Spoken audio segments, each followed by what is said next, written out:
Good evening, everybody. Thanks so much for joining me tonight. Impromptu show.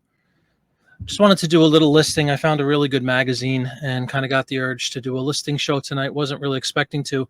I have a very, very busy show, Beatles show schedule. I play tomorrow, Saturday, and Sunday with lots of driving, like 2-3 hours each way. So I really only have tonight and Friday to get online. So I figured I would do a quick listing show. I appreciate you guys for showing up, for those of you who will. But yeah, it's a cool magazine. It's a ladies' home journal from 1918, World War I era.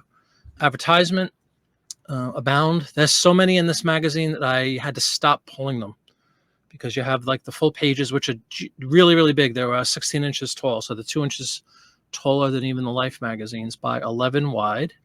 And they're all from March of 1918. So you have, I don't know, 25 or 30 full page ads, and there's a ton of smaller ones in the back. Some of those quack medicine ones we talk about often, all kinds of stuff. I'm just fixing something within my draft really quick before I pull them up on the screen. So hope everybody's doing well. It's a Wednesday evening, 5:03 here on the East Coast. Just ordered some Chinese food. Pulled a Winter Crow and ordered some Chinese food tonight for my wife and myself. Since I'm not going to be home for the better part of 3 of the next 4 days, I figured we would order some food and she could reheat it.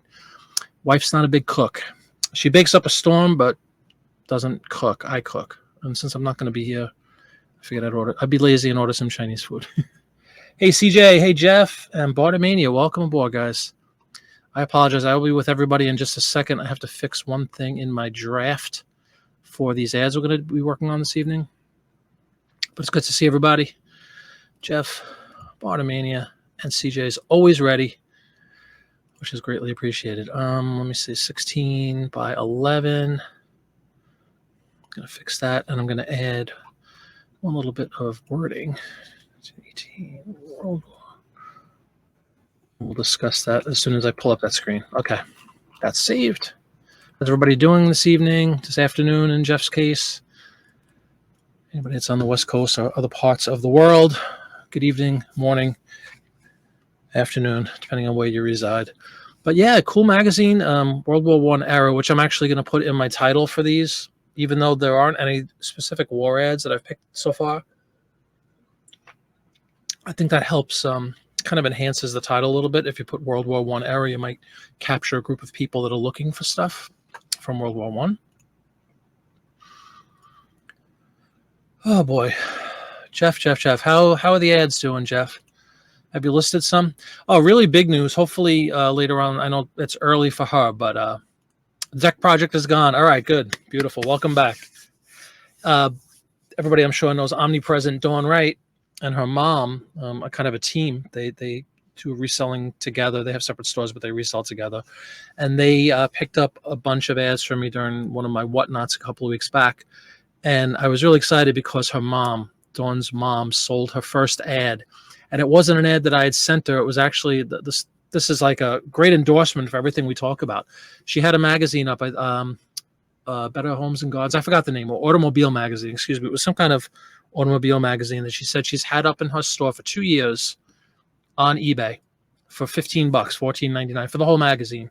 Well, she wanted to do a test about my whole theory about the ads. She took one ad out of that, or listed several of them from the magazine, pulled the magazine down, and she just sold her first print ad for $15.99. So she made $1 more in a couple of weeks on one ad than she had that entire magazine up, and the magazine was up for 2 years. So inspired by that, she said she's pulling down her magazine listings, and she's going to start ripping them up. Hey, Carlos. And making some money. So I'm very proud of her and excited for her, amongst everybody else who enjoys this and is starting to see the incredible potential that I've indicated a million times over this 6-month period or so since we started talking about it. And I'm really, really happy. Hopefully they'll be in a little bit. I know Dawn usually takes a nap around this time, so I don't know if she'll be on, but hopefully she will.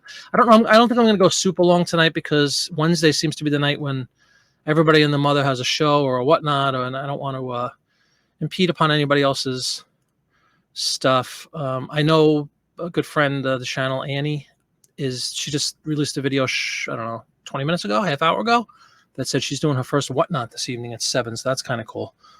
Yeah, isn't it cool, CJ? I love to hear that, man, because she took a whole magazine down and sold one ad out of it after 2 years of sitting there doing nothing.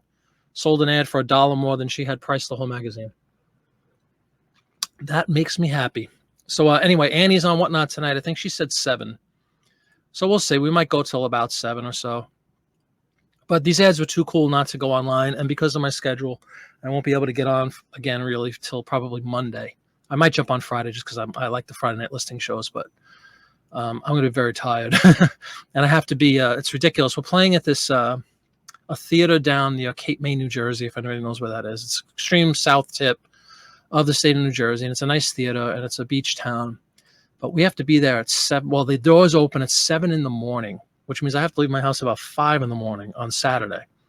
I have to do a show tomorrow night. I get to lick my wounds Friday a little bit, and then I have to head out the door about 5 a.m. on Friday for a show, drive a while, set everything up, and then we have to do a show, and then we have to drive home. And then the next day, Sunday, I have to drive all the way up to Lodi, New Jersey, which is up by the Bronx, basically, in New York. So it's just a lot of driving.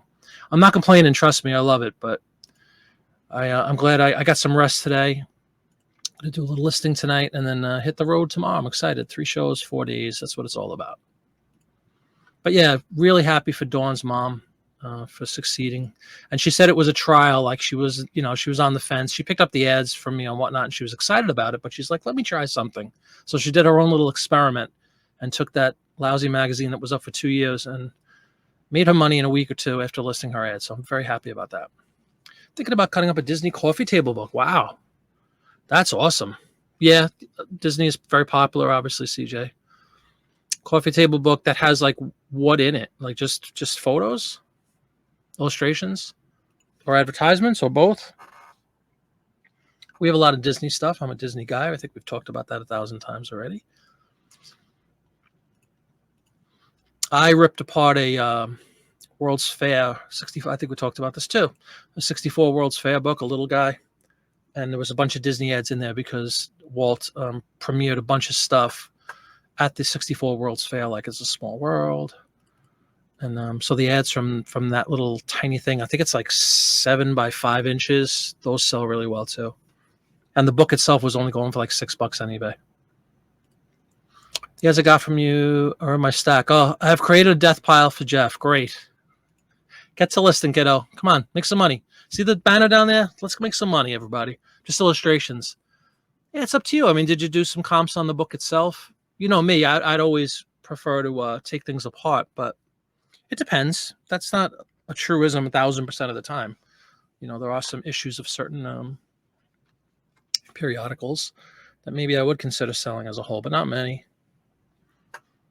But if you have 100 really nice Disney illustrations and you want to kind of do them as one-offs and do the same thing like I do with the ads where you state that they're frameable and they look really nice on a wall, that might be a nice little marketing tip for you. Just indicate that they could be framed. $50 book. Yep. And coffee table, so it's a big guy, right? Those coffee table books are usually big and thick. But you might be able to get $20, $30 for one picture, CJ, so food for thought. All right, guys. I didn't expect a big turnout because when did I announce this? Like half hour ago or something, and I scrambled. But I appreciate anybody who shows up. I'm just going to get to listing. If anybody has any questions, comments, as always, just feel free to write in the chat. But I'm going to get started with pulling up our drafts here so I could show everybody because I'm really happy about this magazine. Awesome ads. Huge, too. 16 by 11. That's big. Life is usually the biggest one, and that's 14 by 11. Let me set up my draft folder, which I thought I had open, but apparently I didn't. Here we go. And we will share that screen.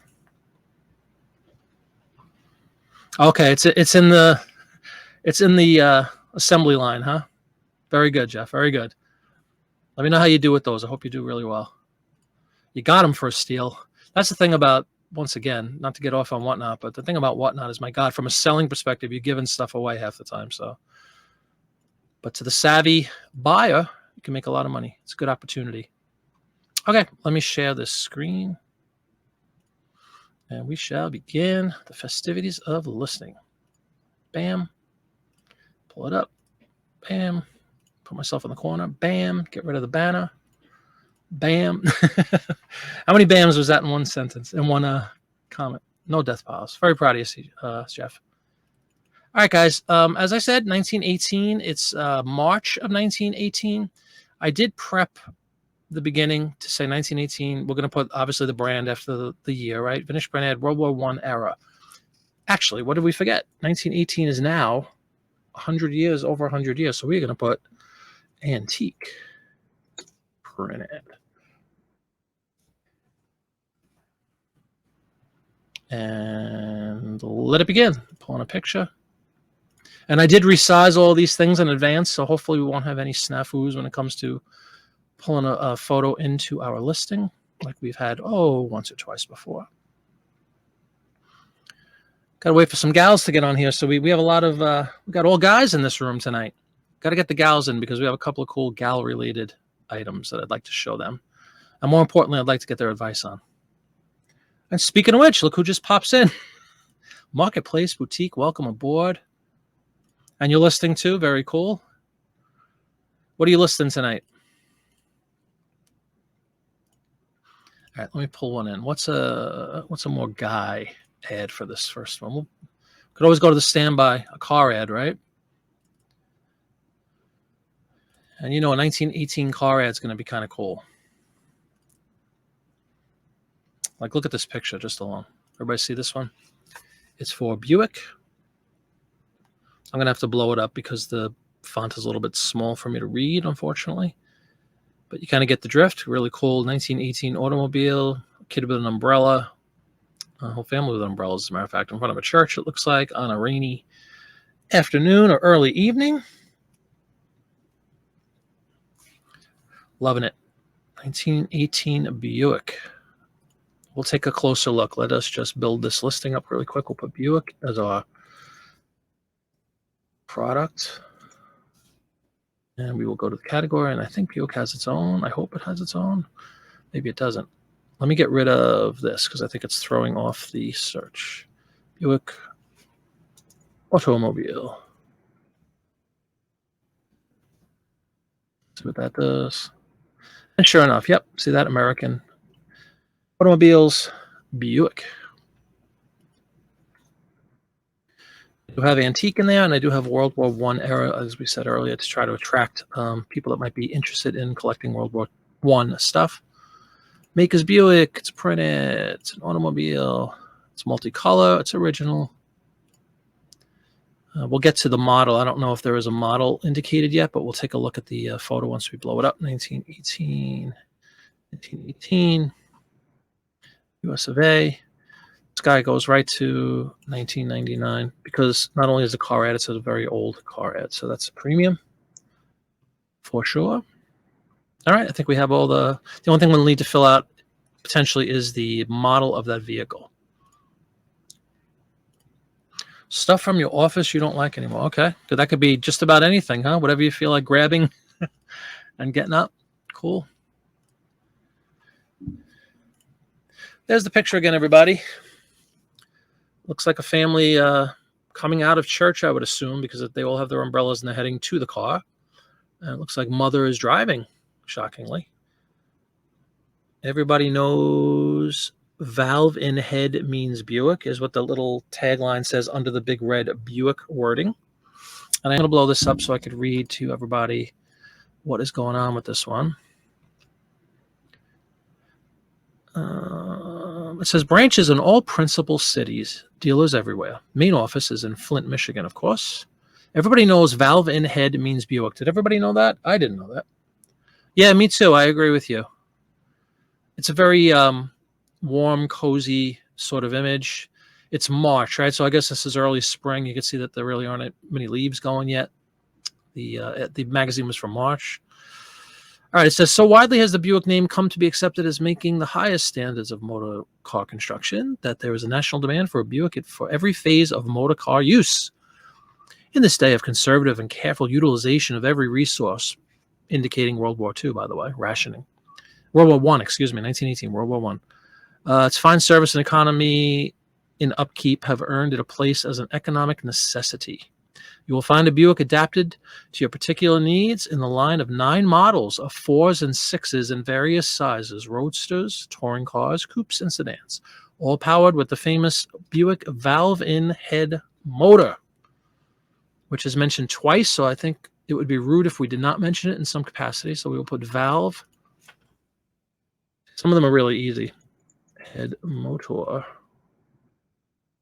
Now that we successfully got the ad into that automobile Buick, I can get rid of the word automobile. That's a good way to trick eBay into prompting the system to drive the ad to the category you want to put it in. But no reason to keep all those precious characters. You don't want to use them if you don't need them. It's kind of redundant to be in an automobile category and write automobile again. Buick. Got a mosquito buzzing around. That's not cool. All right, valve and head motor. And it did say, well, we're going to put rain, church.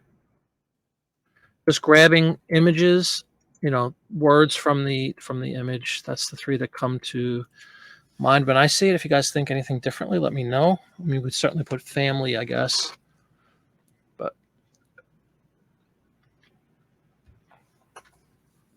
believe it or not, I've heard of people that collect umbrella stuff. I'm not surprised by anything anymore. People collect everything under the sun. It's kind of crazy, but to each their own. But I do agree, Marketplace. Absolutely. Very nice. Pleasant looking ad, isn't it?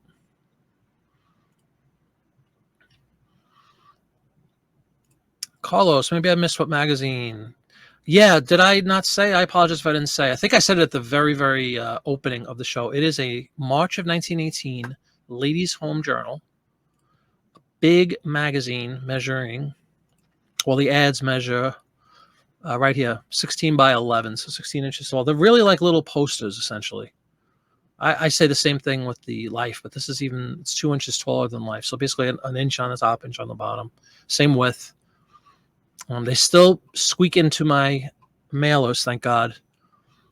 But it's a little tighter of a squeeze, but they're still mailed securely. This is only the 3rd. You can see my custom SKU here, LHJ, Ladies Home Journal 3. It's only the 3rd Ladies Home Journal that I've carved up like this for the purposes of extracting the ads.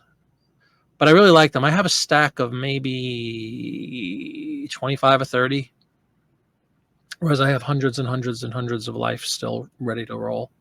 A few hundred anyway, like maybe 400 or 500. So I think that's pretty good. I think we've hit on all the main, considerations for this one. It definitely gets across the rainy day feel, doesn't it? In an image. They say an image says 1,000 words, something to that effect, right? I think there's at least 1,000 here. Like we could really get technical and say the kid might have galoshes on or something, but there's no reason to get that detailed, I don't believe. It did mention models, though. And they were 4s and 6s. A lot of the car ads back then, they just had numbers on them. 7s, 4s, the Buick 4, the Buick 6. So we will possibly put where the model field was. I'm going to put 4 just for the heck of it, because that was the first one. So it's the Model 4. I don't know if that just means, and correct me, car guys and gals, if you guys really know cars well. To me, it seems like that might mean, it's the 4th Buick model to roll off. I'm not sure. Yeah, there is a lantern hanging, which is very adding to the coziness. I love it. I really like this ad a lot. I just think it kind of, in one image, it really sets a mood and a tone. It's just kind of cool. Alrighty, I am going to list this first one, if that's okay with Jeff. I'm sure it is.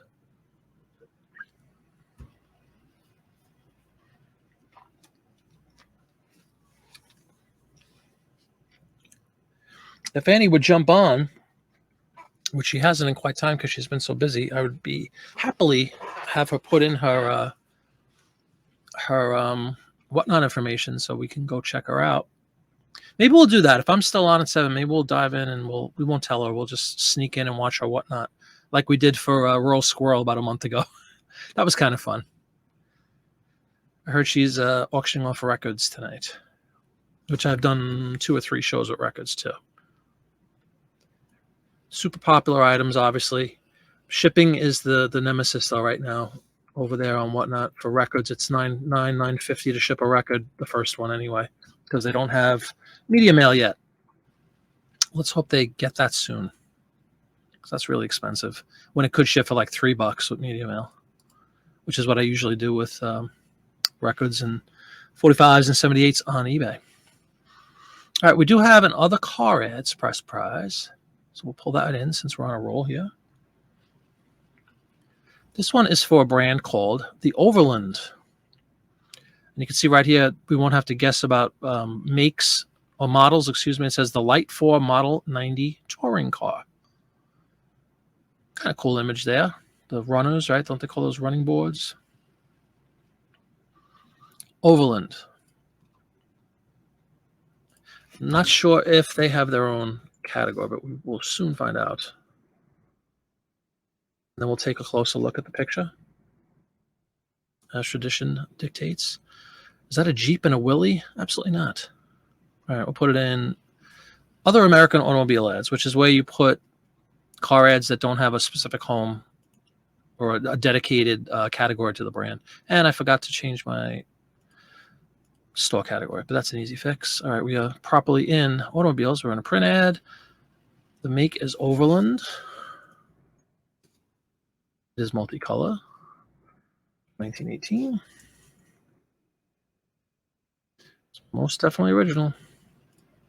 The other interesting thing about this magazine specifically is that rather than having staples attaching the pages, which you find so often, it was glue with like this mesh on the side, which is a little trickier to extract paper from, whereas you could just take the staples out like I've shown in videos.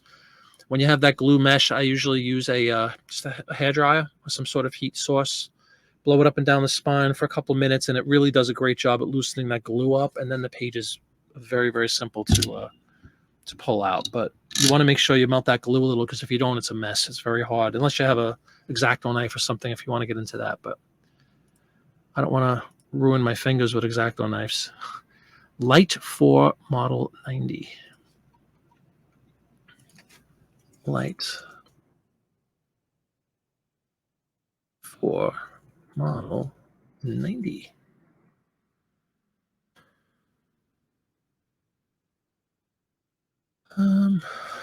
Light 4. See, by having that World War I era in there, it really sucks up a lot of real estate from our title. But again, to me, it's worth it from experience. Want to bring in those people. This also has that dreaded, you see that like that yellowing, super over brightened look. Drives me nuts, but it's just a byproduct of the scanner. When there's an overwhelming amount of white in one of these older ads, it always seems to do that. The physical ad that's in my drawer right now does not look like this. It's not that bright. And I've tried to tone it down a little. I might try again. I never use really the eBay tools for the photos because they're pretty sparse. But let's see if that looks any better. Yeah, I think that's all right. At least it turns the light down a bit. Let's see if you guys agree. But that's a really cool ad. The Model 90 Overland cars, a better way for car. Oh, remember, cars are always the best. Every ad for every car, it's always the best car. It's always new and improved. It's always the safest, the fastest, the most economical, best price, award-winning. Every car ever made from the dawn of time to today is always the best. It's amazing. Model 90. Guys, are these called runners, what the lady's standing on? I think the sideboard things are called runners. I just want to indicate that. And it's funny, I was going to say white wall. These aren't white wall. These are white or beige glorified bicycle tires, which is very typical of the time.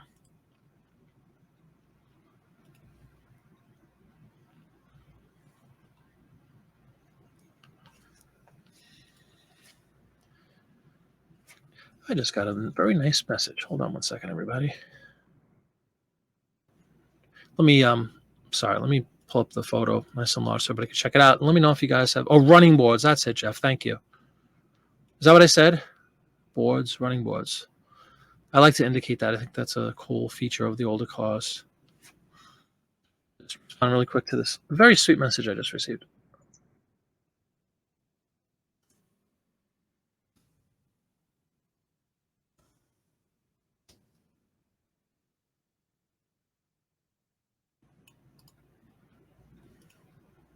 One more quick one, and we will be done with this. I'm a big fan of responding to people's questions and messages as soon as humanly possible, even if I'm in the middle of doing something else. Because if they took the time to ask something, I think it's incumbent upon me to take the time to respond.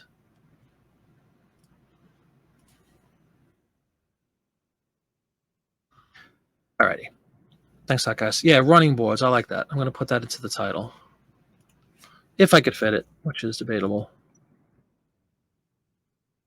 I can. Hey, Barbara, welcome aboard. Thank you so much for joining. Sorry for the short notice, but I'm not sure if you were listening from the beginning. But we are listing some advertisements from a March of 1918 Ladies' Home Journal, World War I era ads. And the big guys are 16 by 11. Little posters is like what I like to say, because it really is true. Ooh, country. Let's go US. And we just kind of finished this second car ad up, Barbara. I don't know if you're a car gal, but as you know all too well from watching these shows, they're very popular items as far as print ads go.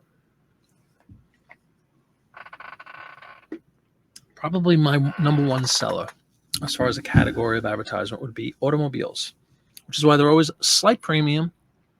And in this case, because of the age of them and the kind of uniqueness of the ads, they're at a little premium to the premium, a little extra premium.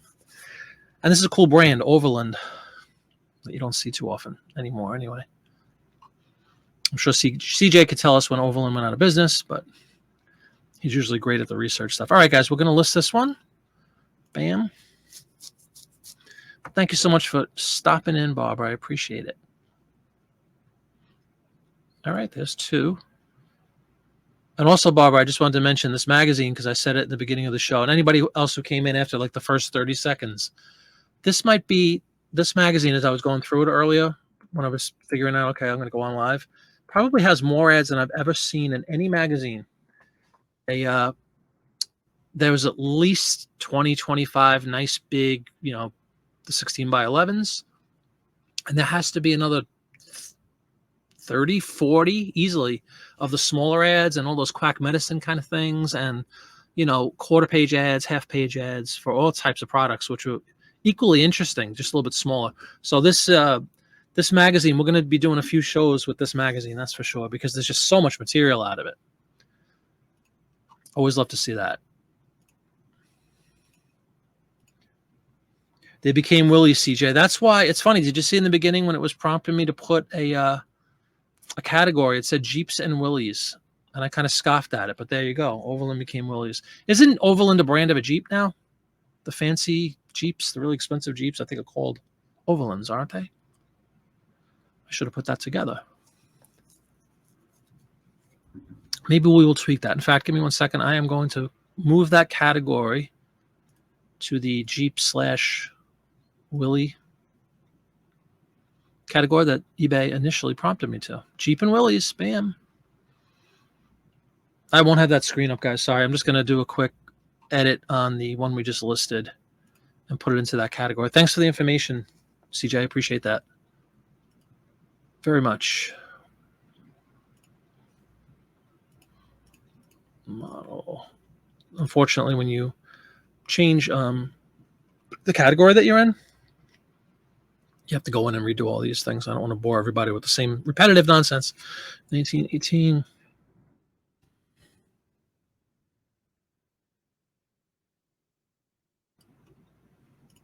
This was called the Model 90, right? Model 90. Work there, CJ. Appreciate the stealth researching skills. All right. There we go. Properly in the Willie category. Long may it rain.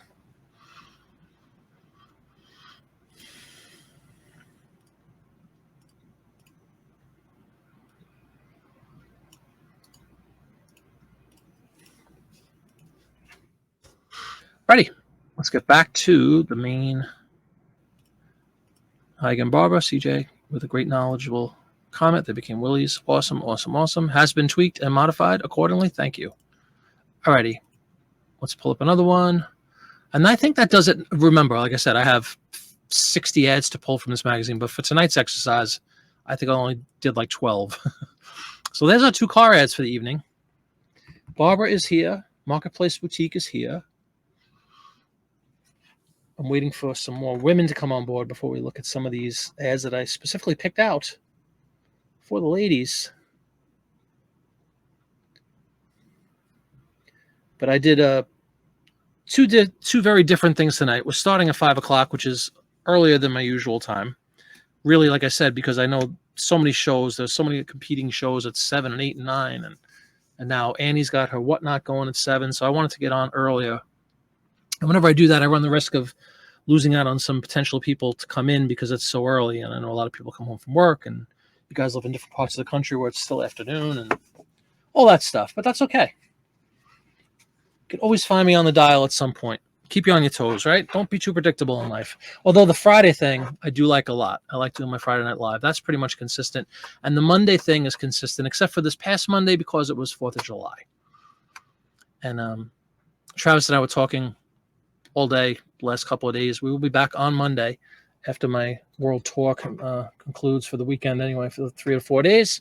We'll be back on Monday with a show. And I'm excited about that one because he's going to give us a little tour of his some of his inventory that he has. He went to some sales and picked up some new stuff. He was kind of proud to show everybody. So we'll check that out on Monday.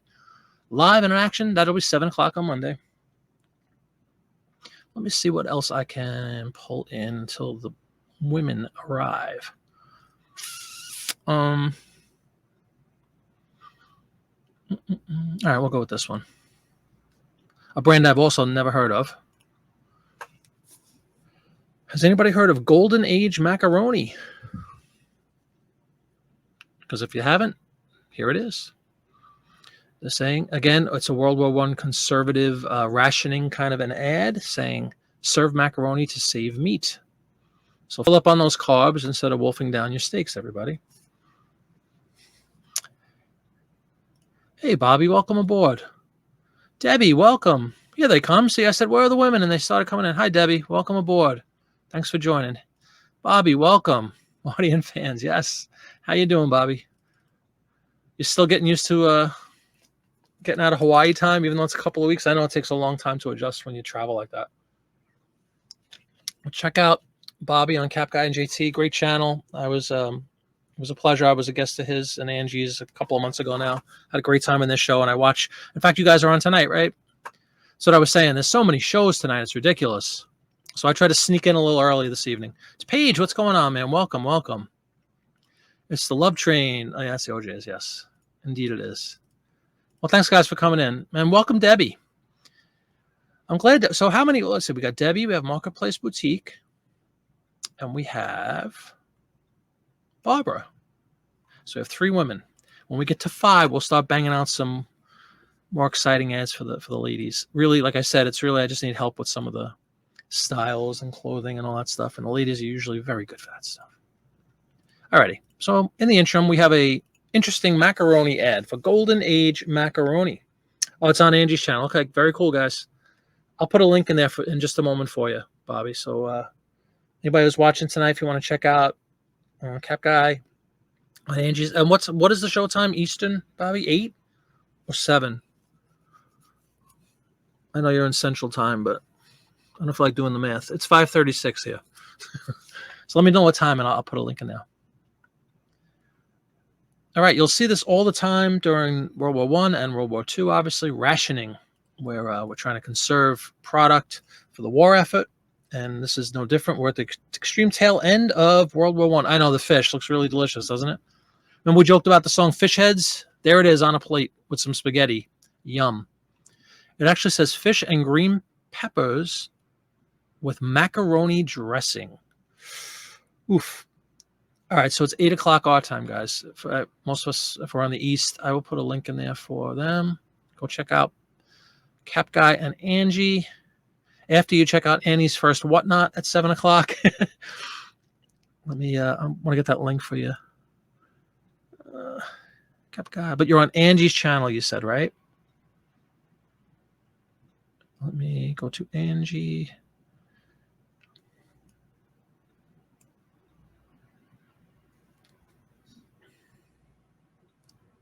Sorry, my head is tilting, guys. I'm trying to look around the camera to see my screen so I could pull up the correct link. Angie resells, and that she does.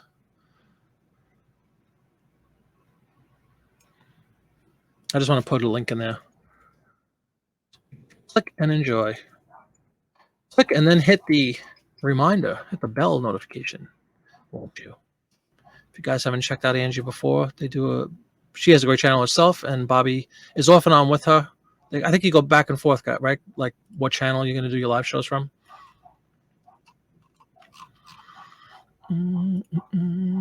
Excuse me if you hear my dog going berserk upstairs. I ordered some Chinese food for my wife a little while ago. I think it just arrived. So even though I'm like 2 floors below the dog, he is making a commotion up there. Dinner? My wife just said dinner is here.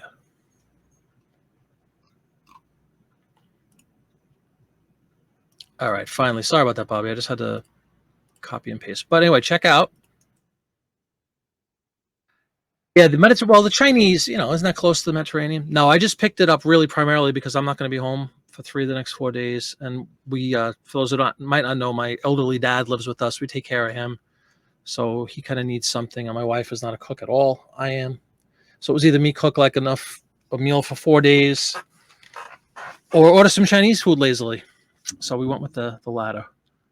Anyway, guys, yeah, check out Angie Resells tonight. That's her videos. Click on that, and you can check out Bobby on the show at 8 p.m. Eastern, 7 Central. Hey, Lori, welcome. How you doing? There's another woman. We've been trying to get the women in tonight.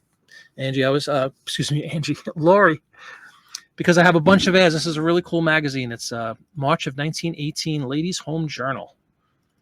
And as the title might indicate, there's a lot of really cool ads for ladies. There's a lot of clothing and hairstyles and all that good stuff that I love to get information from all you guys that come on and help me. All right, guys, so definitely go check out Bobby tonight, 8 o'clock Eastern, on Angie's channel. The link is there. I'm still doing it hardcore, though, Jeff. Honestly, I am. Other than tonight's. And tonight, guess what I'm having? Even though it's not Mediterranean, it's just shrimp and broccoli. That's it. So shrimp is extremely Mediterranean diet. So is broccoli. It's just the soy sauce or whatever the heck they put on the Chinese that makes it Chinese food. And Big Brother premieres tonight. Yeah, that's what I'm saying. Wednesday, it's ridiculous. Like everybody does Wednesday shows. There's a backlog.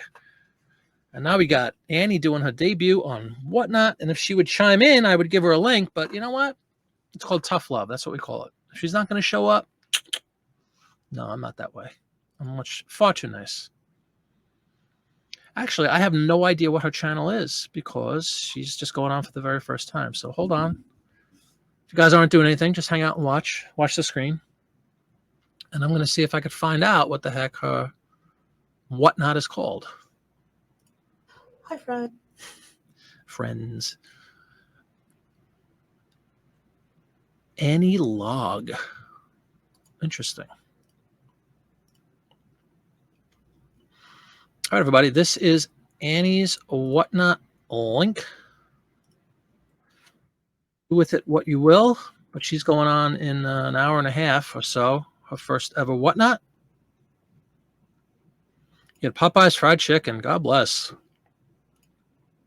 I got a little shrimp and broccoli sitting upstairs, which you would think my wife would saunter down and feed me, but no. She must be busy. Go check out Annie tonight, guys. Annie Log. That looks like that's her username. Interesting. Yeah, I've never seen a season, so I have no idea. I don't watch television. We've talked about this multiple times, and I always get blasted. But you know what? It is what it is. I couldn't tell you what the heck that even is. Okay, I thought it was a YouTube channel that was going on tonight again, premiering. Alrighty. Well, anyway, back to this crazy macaroni ad with that disgusting-looking fish dish with peppers and macaroni dressing, which I'm assuming is macaroni salad, just worded differently back then. Oof.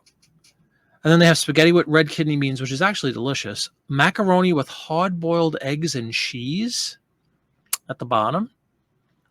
And then the top is like a meat pie, almost like a haggis-looking thing with a bed of spaghetti on top.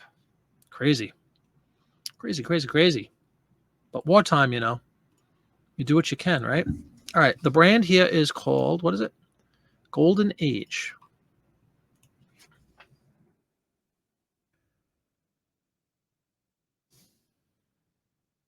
Macaroni. That in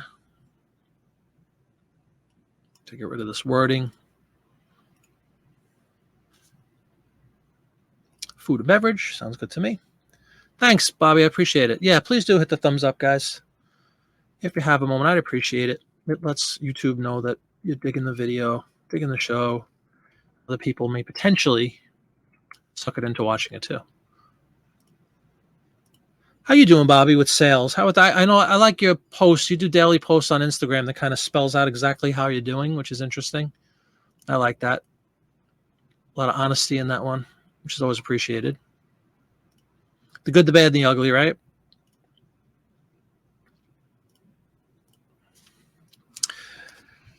Exactly, Laura. That's what it looks like. A shepherd's pie with pasta. That's exactly what it looks like. I'm going to pull this picture. So intriguing. We are going to blow it up. We do this once in a while. We're going to take down this first screen share. We're going to share a blow up of that picture so you guys can kind of see the gory details of this ridiculous combination of food. Every one of them, one looks worse than the other, to be quite honest with you. The only I would eat the red kidney beans. That's actually delicious. A little olive oil on there, some cheese. Yep, ups and downs, exactly. That's what I always say too, like the ebbs and flows, I call it. But okay, let me show you this ad, everybody.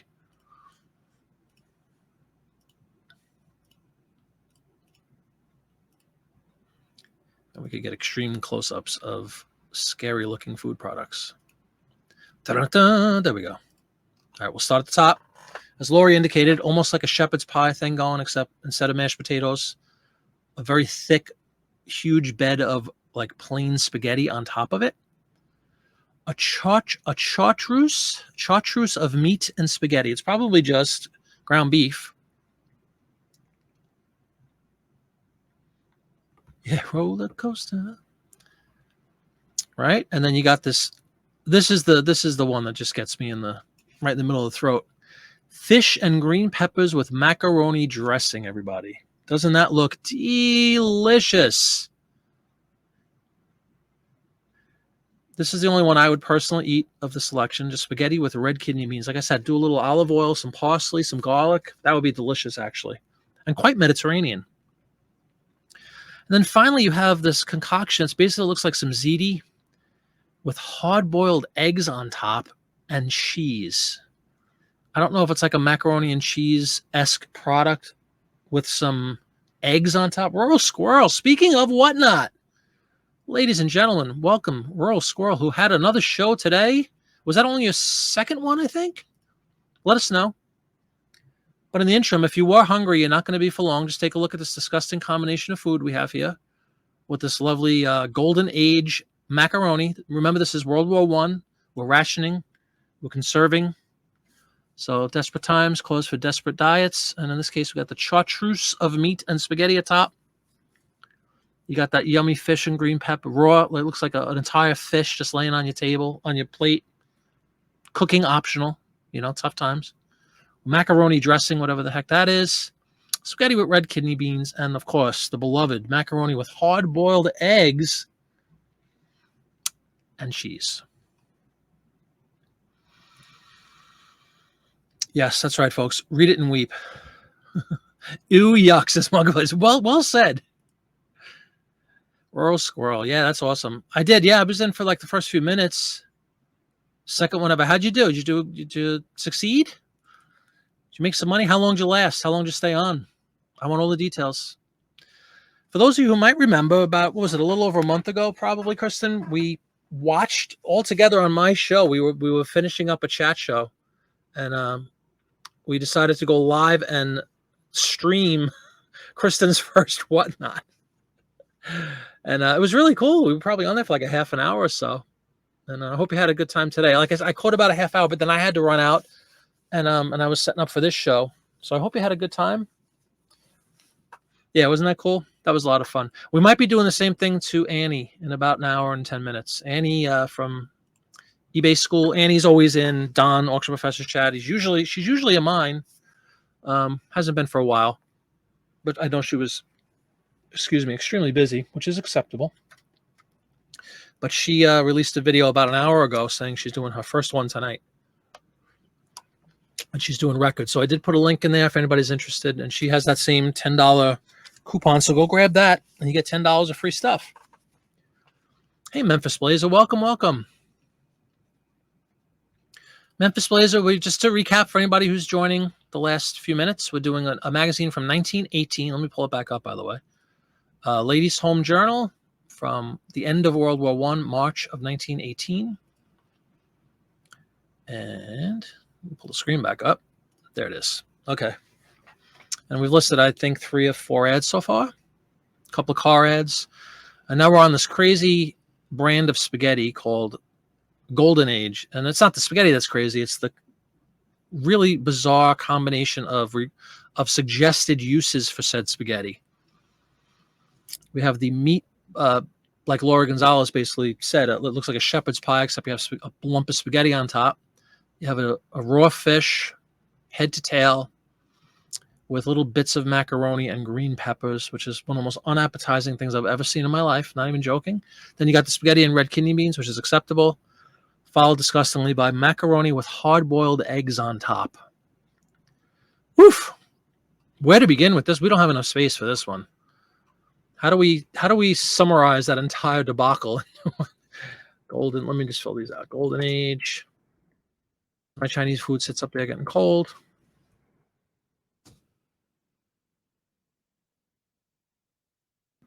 Modified, no. 1918. Listen, I'm expecting a summary here. I'm hope maybe you're writing it right now. I hope you're writing it. Want to hear good news? I saw you were doing plushes. It's kind of cool. Okay. Well, of these 4 travesties, which one would you guys think of putting in the title? I might go with that nasty fish. Fish and green bean. What is it? Oh, fish and green peppers. Excuse me. Well, you know what we're going to put? We're going to put ration recipes is what we're going to put. So everybody knows, oh, okay, I understand now why you had that hard combination. Fish, meat, eggs. Yeah. Me too. Did we look that up? I couldn't tell you what it means. Is it like French for pie or something, Lori? Exploding. It might, CJ. People are always intrigued by nasty things, aren't they? So everybody can go, ew. I love the word. Chartreuse. Chartreuse? Exploding fish. Eek. It's revenge for all the jokes we've been making about the song Fish Heads. So they figured they'd slam a disgusting raw fish on a plate for us that we'd have to advertise. And I know, seriously, it actually might, but I don't even know if we need to do that. I think the fact that I put ration recipes is good. Hey, Deal Finder, welcome aboard. Here come all the regulars. Here they come to save meat. Exactly, Jeff. That was the whole idea.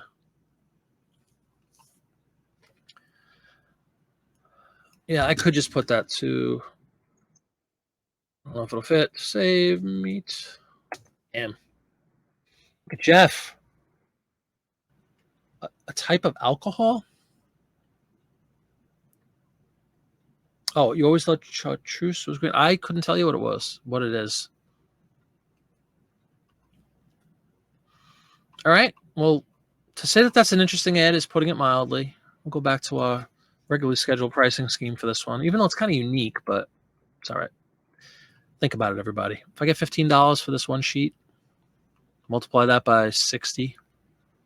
A lot of money out of a 100-year-old magazine that's just sitting on a shelf. rotting. No, it's in good shape, actually. Very good shape. As you can see by the photos and the scans. Bam.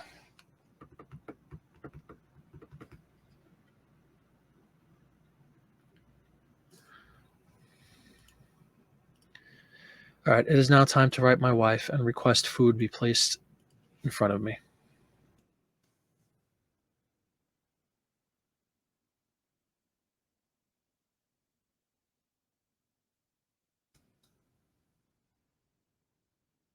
You guys won't mind watching me eat shrimp, right? It can't be any less disgusting than the fish and peppers meal. Well, welcome again, Deal Finder. Good to see you. What type of alcohol? Yeah, did we look up the word itself, anybody? Chart, R-E-U-S-E. Isn't Roos red? Here we go. Pfft, Lori, saving me a tab.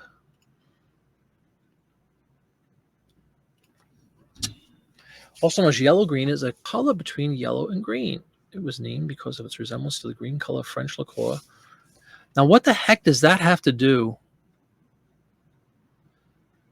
I'm not saying this to you, Laurie. I'm saying the why did they call this a chartreuse of? It's just meat and spaghetti, which has no green or yellow in it. Because if your meat has green or yellow in it, you might want to throw it out, wartime or not. Less is more sometimes. You know what I mean, though? What's up with that? That doesn't make any sense whatsoever. Yeah, it sure is. Maybe there's no alternate meaning, huh? Very strange. All right, let's say adios to the chartreuse.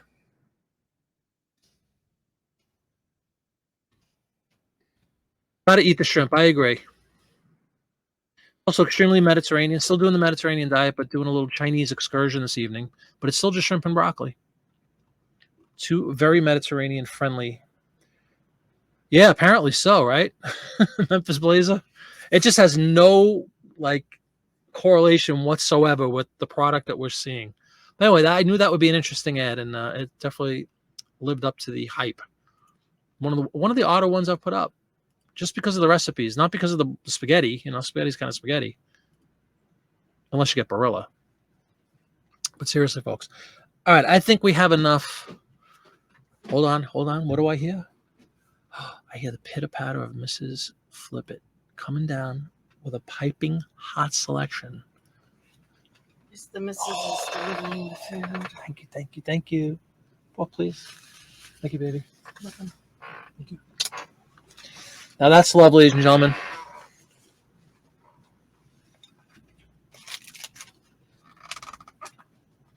Let's see what we have. It can't be any worse than what we just saw. Oh, look, there's not a full dead fish on my plate. This is definitely the first time we've ever opened up Chinese food live on the air with any show. We don't even do rice. We just have broccoli, shrimp, and some mushroom. Indeed, she is Marketplace Boutique. Granted, she needed prompting from me. Never dawned on her. Maybe I'll bring it down, but that's a story for another day. Yeah, I'm psyched though. All righty, everybody. What else do we have? Let's see. Can't believe we're almost an hour in already. And everybody's coming on at 7, so let's see what we could do in the next hour. I think we're gonna. Would you guys like to check out Annie's? We'll put the pressure on her. She won't even know she's on YouTube. We'll sneak in. Fly on the wall segment tonight. Brought to you by Russinol Soap. All right, ladies, I've been holding off on some ads that I wanted your input on, so it's time to bring some of those out. Here's the first one.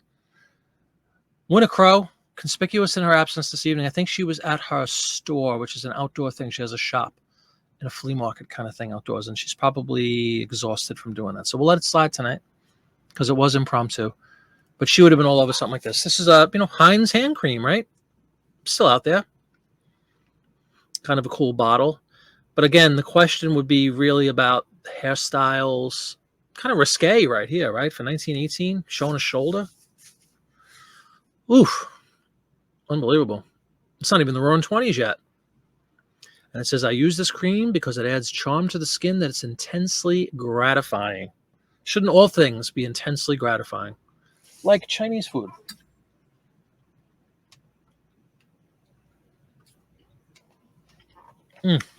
So good. All right, well, there's that ad.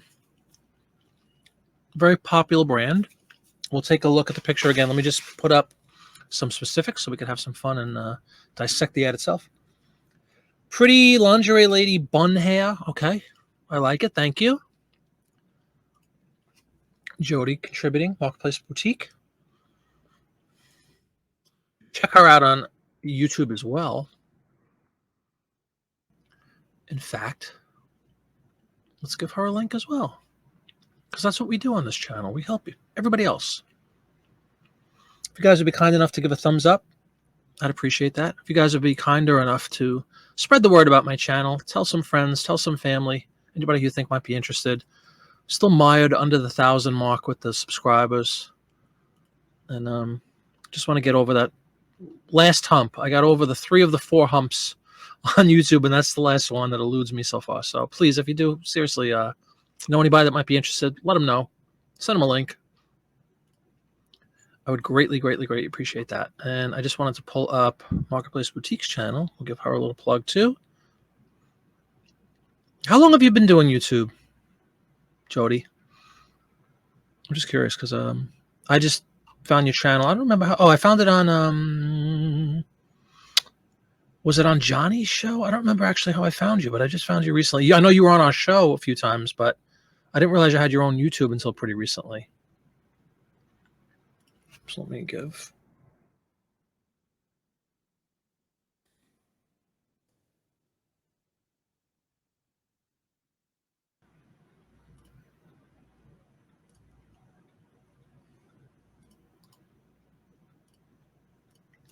There we go.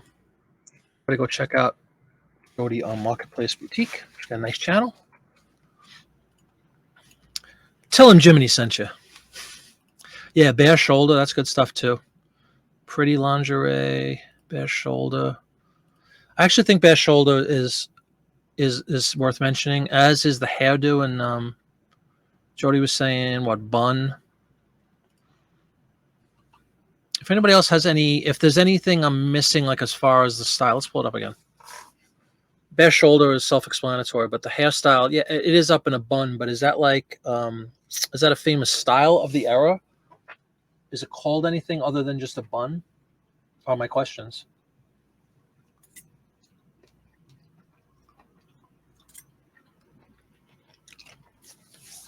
What do you guys think? Lori, help me. What do you got? Lori's still hung up on the chartreuse, as I am. All right, let me just put in. We have Heinz hand cream, right? Let's pull this out quick. Not really Beehive. No, Beehive is like 50s, 60s, isn't it? Health and Beauty. Sounds good. Original Heinz. Sexy Updo. I like that.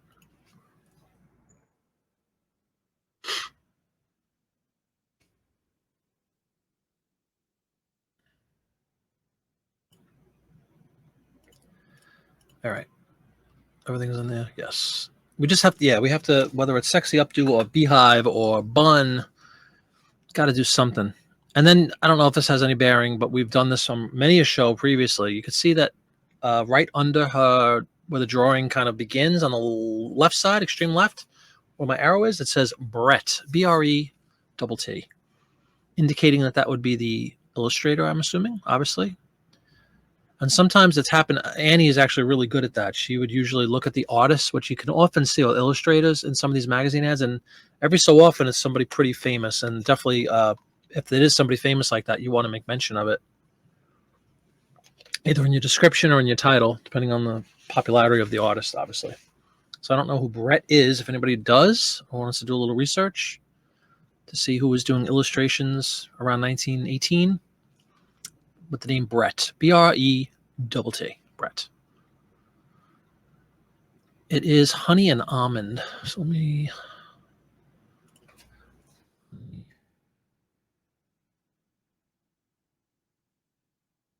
Just saving characters, we'll use the all ampersand. Bear shoulder. Definitely want to write. Bun hair, maybe? I mean, if we do that, that's all our characters. Take a look at that, everybody. Let me know what you think. Oh, I apologize. I have this font small. We were doing a larger font, right? Let me know if this helps everybody seeing the writing. Is that a little better?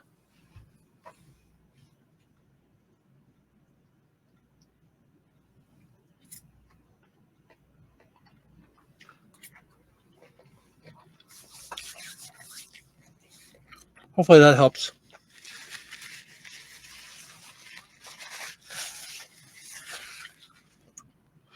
That's what we have. 1918 Heinz hand cream antique pretty World War One. Ooh, error. Shoot, I got rid of error. Well, so be it. Almond, honey and almond is the fragrance, if you will, of this hand cream, and then I have bare shoulder, bun, and hair. You like that, CJ? Oh, I'm sorry. I know a lot of, including me. Trust me, a lot of us have a little trouble seeing. I mean, my screen. Not that the size of a screen matters, but I have a big old screen that I'm looking at that you guys can't see, really big.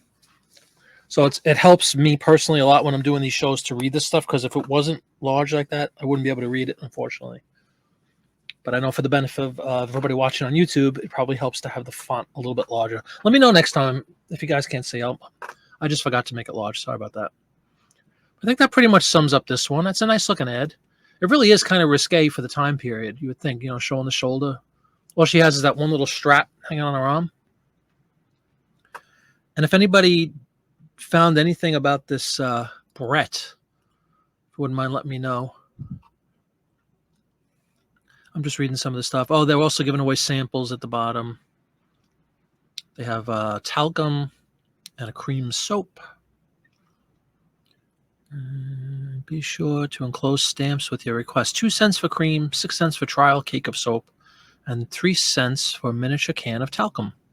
What a bargain.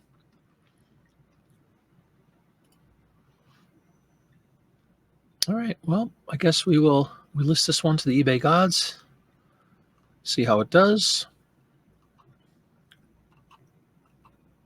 Again, benefit of anybody joining late, we are working with a March of 1918 Ladies Home Journal magazine, a big old 16 by 11 inch. Each one of the full pages is 16 by 11 little posters is what I always call them. We'll list that one.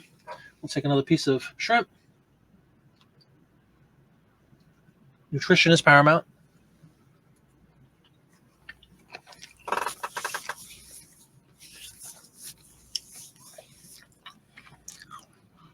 All right.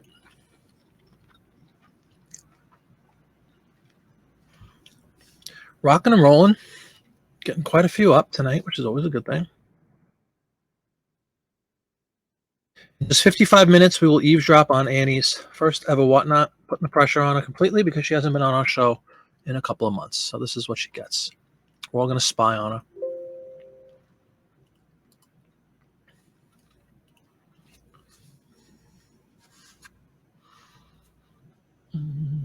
Okay. I thought that was kind of cool. Let us see. What else can we do? We still have 1, 2, 3, 4, 5, 6. We still have 10 left, so we still have a lot of time. We'll try to do as many as we can before 7, and then we'll cut into Annie. Check that out. She's doing records tonight, is what she said in her little preview. All right, here's a cool product that I have not heard of. Let me know. Harold Brett was the illustrator. Thank you, CJ. Harold Brett, a man of renown in the illustration world. He asks with a question. But check this out. We can go back to that. A product called Jaffe, the Rational Mealtime Drink. It's a beech nut, famous makers of gum, of course, beech nut product. A mealtime drink of delicious flavor and wholesomeness, composed entirely of fruit and grains, skillfully blended and roasted. Oh yeah, he was everywhere. That's cool. You know what? With that said, then, I'm going to go in and just add Howard Brett, you said? Harold. I'm going to put him in as a separate specific on that one ad. Thanks for that, CJ. Just in case there's somebody that collects, Harold Brett stuff, which is always possible. Put a custom specific with Harold Brett. Great job, CJ. Thank you. So I'm just adding I know you don't see it, but I'm adding a custom specific from that previous ad as we work with this new Jaffe. All right, Howard Brett is noted, and he's all over the place, so popular guy, huh? Okay, that's been updated. Thank you again, CJ.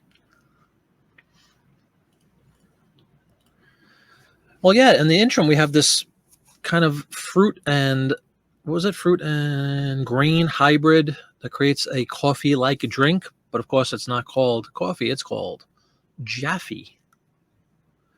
Economical, delicious. Again, rations, wartime here, so I understand that. Beech nut, though, beech nut makes all kinds of products, and here they were making this product called Jaffe. So let me put in beech nut.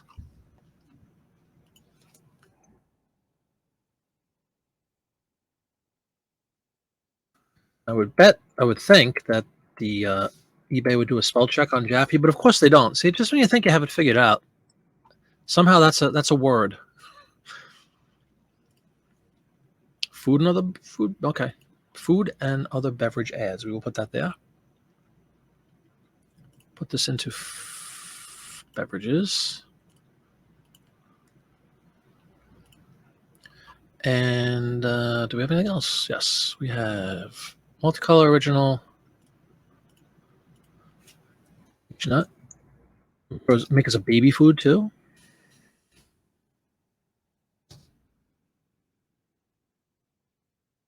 That's what I was just saying, Jody. The last one was that gentleman, Harold Brett, was noted in the previous ad with the lady.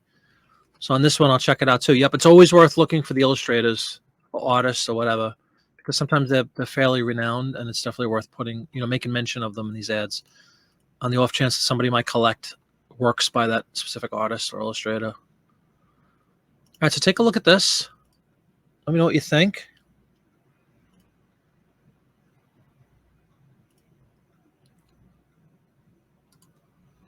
And I'm going to blow this up for myself. On the extreme bottom left, actually, is where the signature is. It says Meyer, M-E-Y-E-R. And here's our buddy is back.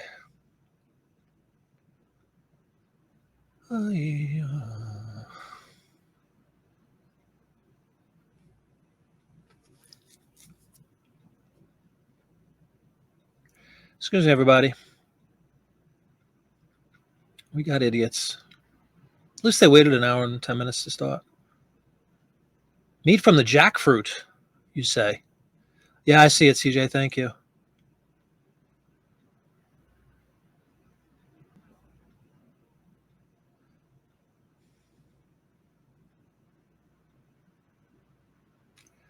Actually, CJ, if you would, are you watching on a computer screen, or are you watching on like Roku or something?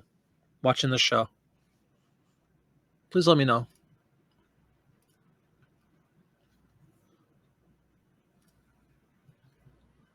All right, I think we got rid of the. You're on a PC. Cool. Just refresh your screen quick, and you should see you've just been. I just gave you a wrench for your amazing service to the channel over these many months. You are one of the few, the proud, the wrench holders, the Jiminy Flip It arsenal of anti-troll, whatever the word is, anti-troll people. And if you accept this honor, it'll become incumbent upon you to take care of trolls like that. If you don't know how to do it, let me know. But you basically just click those dots on the right of their name, and you could remove them or put them in timeout, whatever you choose. But congratulations, CJ. Now wrenched on the Jiminy Flip It channel. If you would do me the honor, I'd really appreciate it, CJ.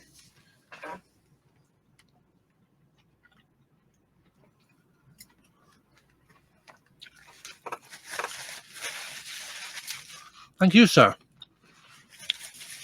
You might be able to practice shortly. If this thing comes back, let me know and go and see if you can remove it, okay?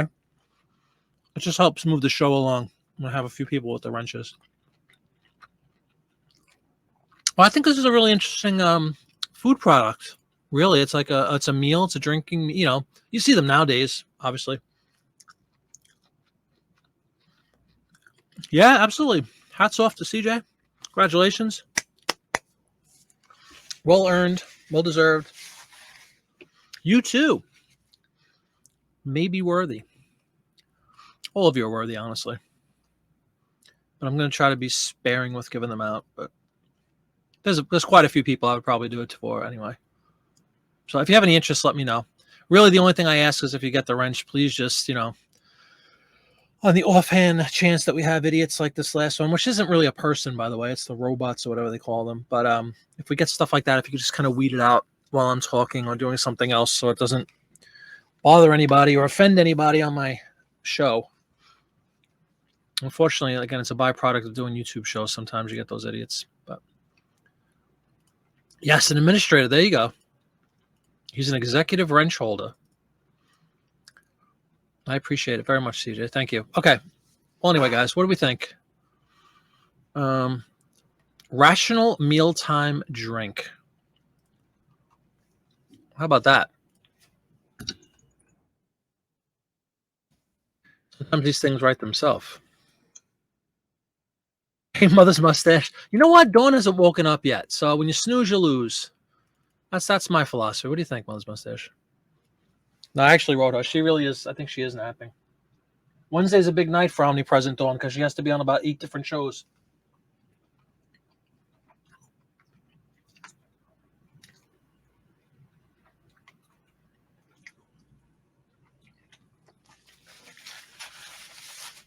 I really do trust all of you.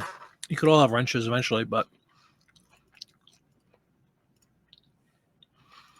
just want to weed out idiots. What do you think, guys? Anything else you want to add to this one? We have 7 characters. I'll give it one more look.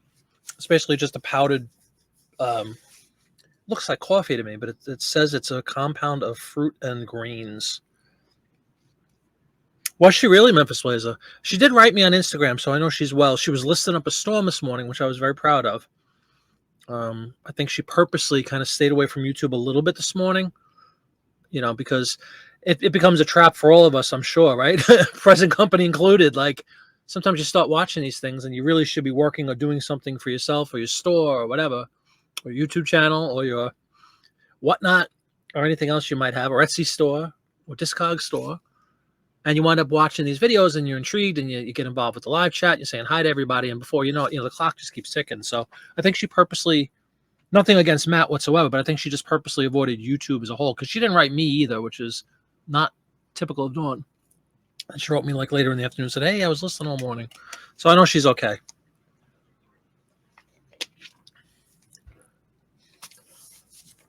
Mother's mustache. It's a succubus. It really is. It takes you down. With all that said, we're going to be on in about 45 minutes. Mother's mustache. Oh, all right. CJ, practice. Go ahead. Make me proud, man. Come on. You got the wrench. You got to be fast. Let's watch CJ work, everybody. No pressure, man. Come on. 1. Bam. He is a sniper, CJ. A YouTube sniper. Well done. Big hand for CJ on his first mission. Successfully concluded inside of 25 seconds. That's a great job, CJ. Thank you. It's the burden of being good.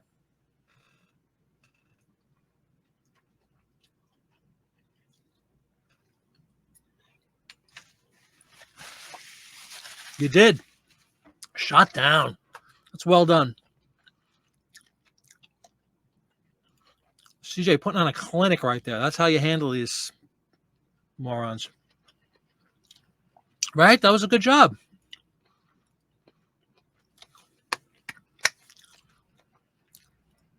I greatly appreciate that.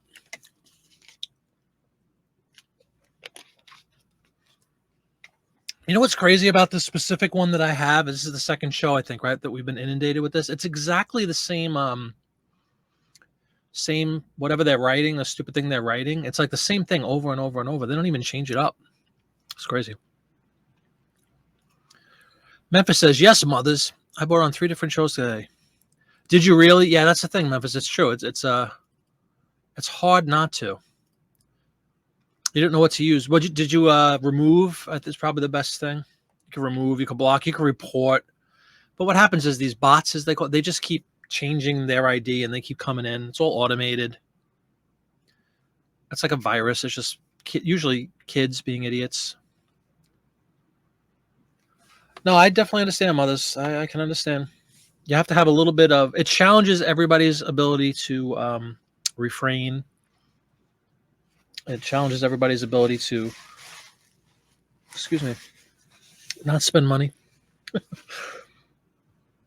It is tempting. At 7 o'clock, for anybody who didn't know, we're going to be sneaking in on Annie's first ever Whatnot show auction. Hopefully she'll be doing well. Hopefully she'll appreciate the publicity, if you will. All right, I think we're going to list this guy, the Jaffe. Did I miss anything? No, I did not.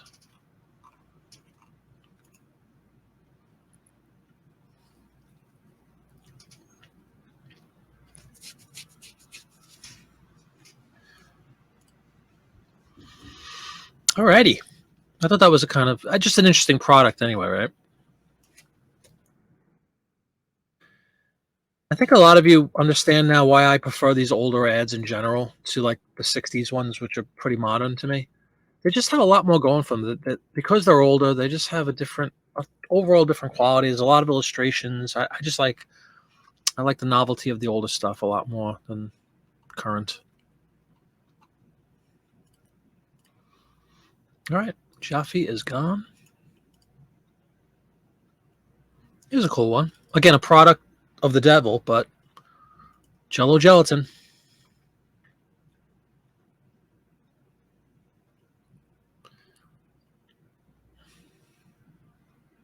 Lead us not into temptation, Mother's Mustache, but deliver us from whatnot.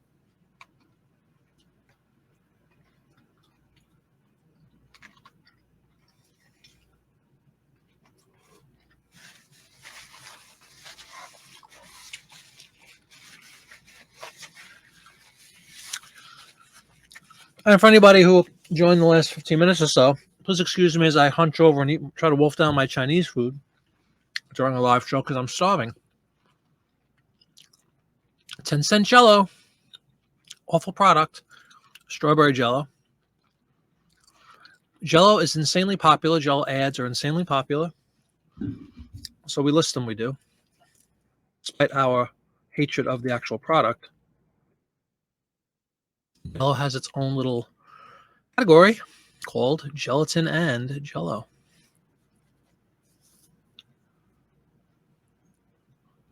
Put this in the food category in my store. Oh, by the way, being the beginning of the month, today's the 6th, right? I just wanted to throw this out there also. It's hard to believe it's been a month already, but remember when I was going on about the view count and all that around Memorial Day? They put in eBay did something and changed all the view counts and all that nonsense. And I was mired in a huge slump for about a week or so after that. Well, I went in and I ended and sold similar every single item in my store. That was June 4th, which is actually now over a month ago. So this morning I did 1,000 ads that were from June 4th and ended and sold them all similar to try to rejuvenate. I guess every month I'm going to go in and do that. I didn't do everything. I did like a third of my listings. But I did do that this morning. And I mean, we sold 3 ads today, which is Again, I know there's no real way of knowing if that was because I did that tweak or if it would have sold anyway, but it makes me feel good anyway to think I'm doing something to help my own cause, So if you guys do similar, let me know. If you do it, what's the frequency with which you do it? The end and sell similar thing. I'm going to try to basically keep to approximately a month. It's only 2 days over a month. Basically, the beginning of every month, I'm going to do it. All right, Jello gelatin is Counting for.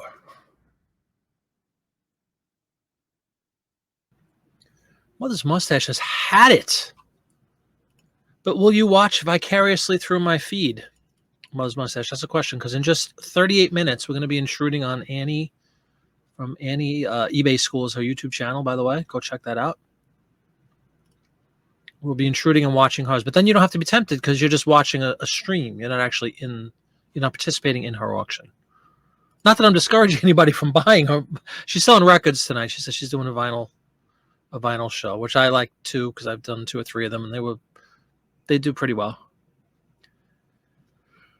That's a good idea, Deal Finder, right? List the stuff you have already. Although, with that said, we did on Friday's show, we talked about the fact that third quarter has commenced. And so July, August, September is really our chance to load up on listings. If you're going to buy anything, buy it now because it's summertime. Typically, things are a little bit cheaper than they'll be once fourth quarter kicks around. And you want to be kind of armed and ready, like CJ with these robots. You want to be armed and ready and have great listings up by the bushels, so that when after school starts is really when I consider, like middle of September or so, is when everybody's kind of resigned to the fact that summer's about to end and school's back in session and it's fall, and you kind of get in that buying mode. And there's people that want to be early and get their Christmas shopping done early. So you want to be prepared and have a nice abundance of items in your store ready to roll. So that's what I'm doing anyway. I'm loading up for these next couple of months whenever I have time. Okay, you'll watch through me. Cool. Then you won't have the guilt. Really? Is that right, Marketplace Boutique? What are you buying? Are you buying to here's my question. Are you buying for yourself? Mother's Mustache confessed to the fact that she's buying for herself. Are you doing the same? Or are you buying? If you're buying to source, it's a great opportunity to source because the stuff is dirt cheap for those in the know. Every month you've been doing it too? Okay. You raised prices on several of the postcards. Very cool. Very cool. Planning for fourth quarter. Yeah, there you go, Deal Finder. Exactly. Load up. You bought postcards? All right, that's not terrible. Then that's not evil. If you plan on reselling them. If they sit in a pile for the next 4 years, that's evil. Unlisted. But if you get them up.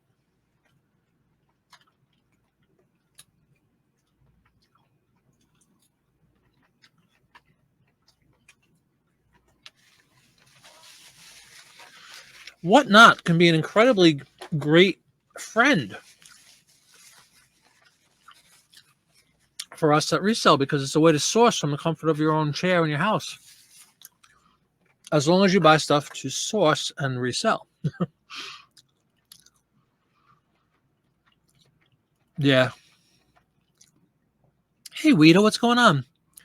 Give you a thumbs up and say hello. Oh, thank you very much. I will. Thank you. Weeda, everybody, chiming in to say hi. Yeah, John, Popeye's Postcards. I just picked up, I guess last week. I think I wanted to be in like 65 cards. And I scanned them all and I listed a handful. I'm not a huge postcard. I don't know a lot about postcards, I should say. I don't know enough to like just instantly look at a stack and say this is a gem and this is junk. I mean, you kind of get, like anything else, if you do something long enough, you kind of get a gist of what's going on. Of course, I want the real photos when all possible. And you don't want like a generic happy birthday with a flower on it. Postcard is probably worth 10 cents. But like I said, I got them all scanned with my duplex scanner. It takes 5 minutes, 66, not even, probably 3 minutes, 66 cards up and ready to roll. I did list a handful, and away we go. Figure one day I'll be getting ready. You're going to have a whatnot to get rid of your whatnot. That's a very good point. Nothing older than 30 days in your store because and it's like, yeah, that's what I just did today, I was saying. But I always make some change. Yep. I think it helps too. Well, you tell us, is it helping you?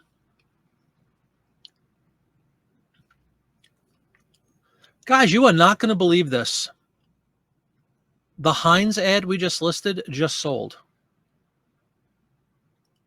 Let me make sure it's the same one. Holy cow. Did somebody buy this on the show?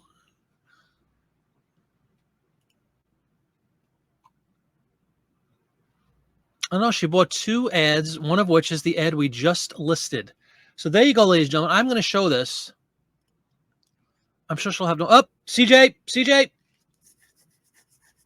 We have an incoming, CJ.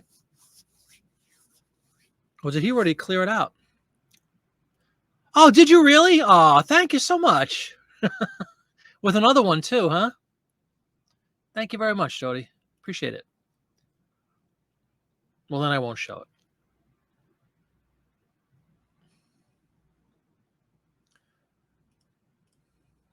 You didn't what? You didn't buy it? You kidding? Talk to me. I know, Yahoo. I don't know about it, man. You tell me. Definitely helps me, yes, whenever I make changes, see Chris. Yeah, but that's... You did buy it.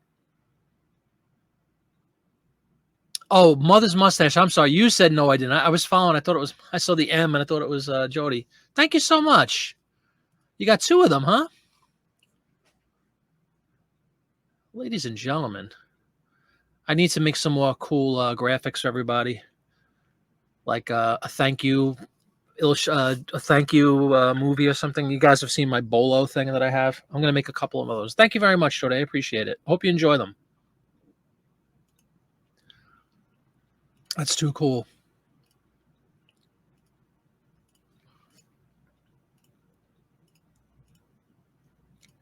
Hold on one second. Sorry, guys. CJ, did you nail all those guys already? Refresh my YouTube screen, which is apparently frozen.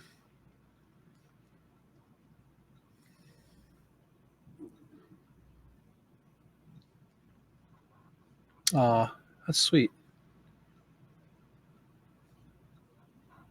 Thank you, CJ. Great work, man. They didn't even make it to the screen. Did they make it live? Did you catch it before the 10-second delay? That's incredible work right there, CJ. He was waiting for that wrench. You've been quietly sitting back waiting for the wrench, haven't you?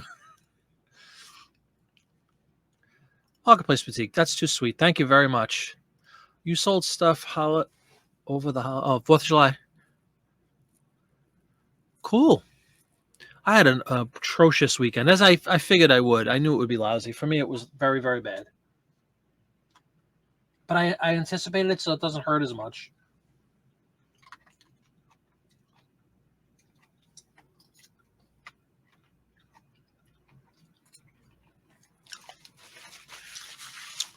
Do we want to see what...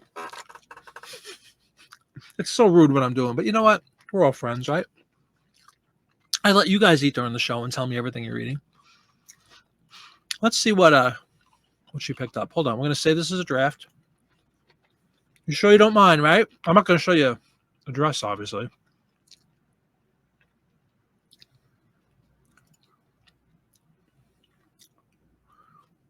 Let's pull this down.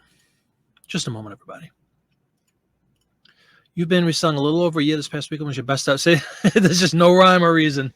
Mine was probably one of my worst ever. But the last couple of days have been good. Yesterday was good. Today was very good. So up and down, ebbs and flows. There's no figuring it out. We all try to figure it out. There really is no way to figure it out. It just happens when it happens. Orders awaiting shipment. I don't know if I could show this because I don't want to give away any specific information, like your name. Anyway, she bought 2 ads. Did Jody.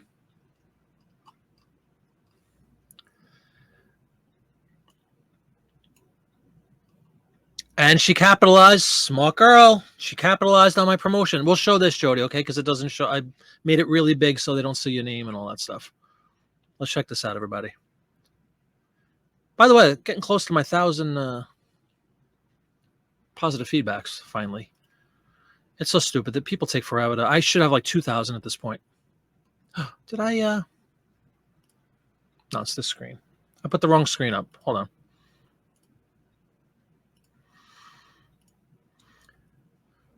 Ooh, doing so many different things here at once. And we have a half an hour until the world premiere of Annie's first ever whatnot show. Okay, let's see if this works. There we go. Look at Jody chiming in, picking up the one we just listed, the Heinz. That was out there a long time. And she got this one. I don't remember when we listed that. We probably did that on a show, though. A Mazda lamps vintage printhead, very nice. Pearly gray lady book. Oh, I remember talking about this one actually. But what I wanted to bring up is we have an ongoing promotion in my store where if you buy 2 or more ads, you get free shipping. So thanks again, Jody. I really appreciate it. In fact, let's leave us some feedback, shall we? Imagine, this thing is too large for me to say. Hold on.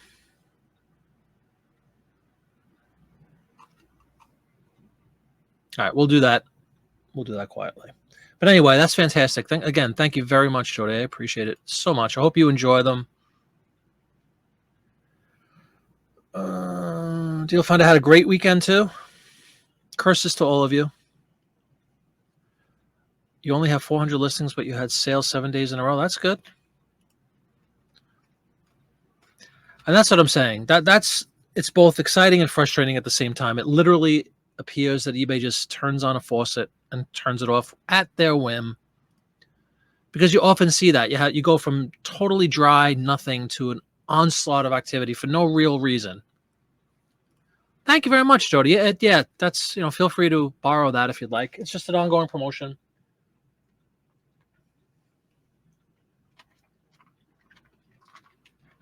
And I'm sure you know this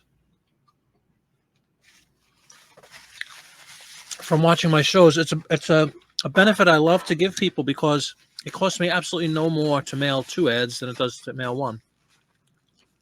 Or even like 5 or 6 ads. Probably still cost the same. So I love to pass that on to my buyers.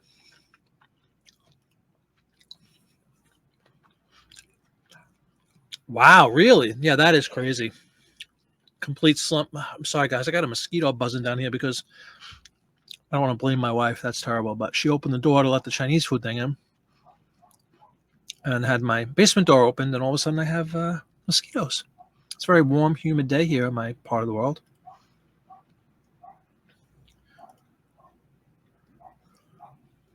Yeah, you see what I mean, Dilfa? It's an absolute roller coaster, as we said earlier. Hey, John from Popeye's Postcards. Welcome, guys. Welcome. Good to see you, man. I was talking about the lot I picked up from you last week. Yeah, the faucet is real, right? Yeah. It's a shame you have to you have to brace. After you have a good sales period, you're bracing for the inevitable downturn. It's a shame. I would love consistency, but it doesn't exist.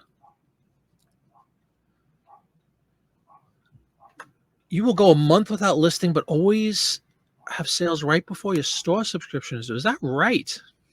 Yeah, they turn the faucet on, they turn it off. There's little to no doubt about that. Yes, check out Popeye. Tomorrow's the nooner, right, John? Thursday, I believe, at noon on whatnot. What is postcard shows?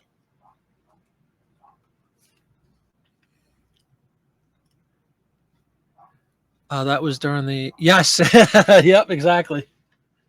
I think there was like over 50 cards in that one.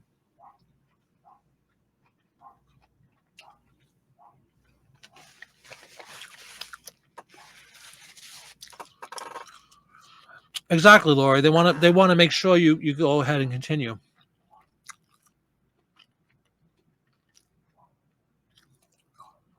Yep. If you haven't sold anything, you don't have money to pay them, right? It's craziness.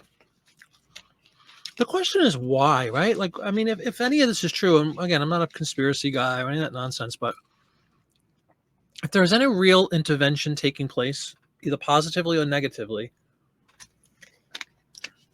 by eBay on us as sellers, what is their rationale? Like, what do they gain from just turning the faucet off, quote unquote, on certain people's stores? Like, they're losing potential money too, right? They get commission on all these sales. So I just don't understand. Like, do you do something naughty? Do they just think that you can't handle a certain? I've heard a lot of people say that there's supposedly some sort of like a threshold applied to people based on previous sales, which I understand to an extent. That says if you consistently sell, I don't know, make up a number, 10 items a day or whatever, right? And you handle that successfully and your shipping and everything is on time, that they think that's kind of your threshold and they'll keep you around, they'll throttle it down, let's say, to keep you just at that 10 sales per day thing, which is completely nonsensical because And maybe you do that for a short period, especially for newer sellers, to make sure they can keep up, and you don't want to, to affect the brand. I do get all that. But if if you show a successful track record, why would take the foot off the brake there? Let the sky be the limit for these people. Inspire people to keep listing and keep doing it. Another reduction sale. Oh, cool. Wow. Nice. Yeah, you're doing boxes at this point. That's awesome. Yep. Get them out of the house. Yeah, I don't know, Memphis, exactly. Is it like but that's nonsense too. Everybody gets equal views. There's people that like proportionate to the amount of listings they have, let's say, or proportionate to the value of the listings that they have for sale at a specific point in time. How do you derive that? There's people that have, hundreds of thousands of listings. There's people that have 200 listings and everything in between. I just rewarding those are continuous. Yeah, well, that's pretty much factual. I think we all would agree that the beast needs to be fed daily. So it was always under the guise of activity, right? That Cassini, the search engine, likes activity, which is supposedly why the whole end and sell similar thing works, because it's a trick, supposedly. You trick their algorithm to think you have all these new listings, and they like that, and you get that little bump. Anyway, I don't want to get into a whole tangent about my frustration. But it just goes to show you, right? I have two people in here that had the best weekend they ever had on 4th of July, and I had my worst I've ever had. And I anticipated it being lousy because it was 4th of July weekend. And yet we have people that had the best weekend ever. So there's just, like I said, it's apparent that there's no real rhyme or reason to any of this. Or is there? Or is it an absolute conspiracy or an intentional actions on eBay's part to throttle people up and down? Whatever.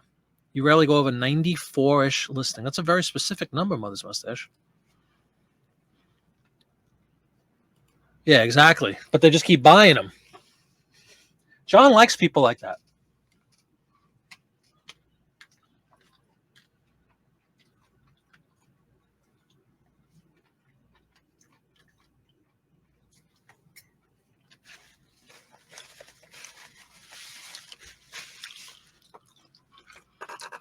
In just 20 minutes, we invade Annie's first ever Whatnot show. And you were selling like you, there's nowhere to go but up. Yeah, that's true. That's true. And again, that's a fact, right? I know I forgot exactly what the numbers are, but they do like put limits on people when they're brand new, and that's just to try to weed out, pretenders from people that really want to do this. That's I understand that. Well, you sort of you have to prove yourself a little bit, initially, and then you're rewarded when you have a good track record. That all makes sense to me. But when you're out there for years, and we use the faucet analogy, when they just turn the faucet off on you for no reason, and then suddenly it's wide open, and you get this onslaught of sale activity, and then you go a couple more days where it's just constantly up and down, and it makes you overthink. I worry that I overthink about. I try not to fall prey to that whole thing, because you can see 100 channels on YouTube and everywhere else, right, with people complaining about sales and all the stupid thumbnails with the "my sales went to none" or whatever. I don't want to fall for that trap, but you almost can't help it sometimes when things are that dramatic, up or down.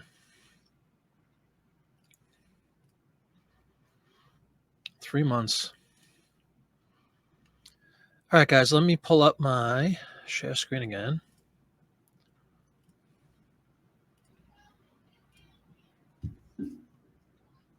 Where were we? We were in Jello. We were listing Jello, we were.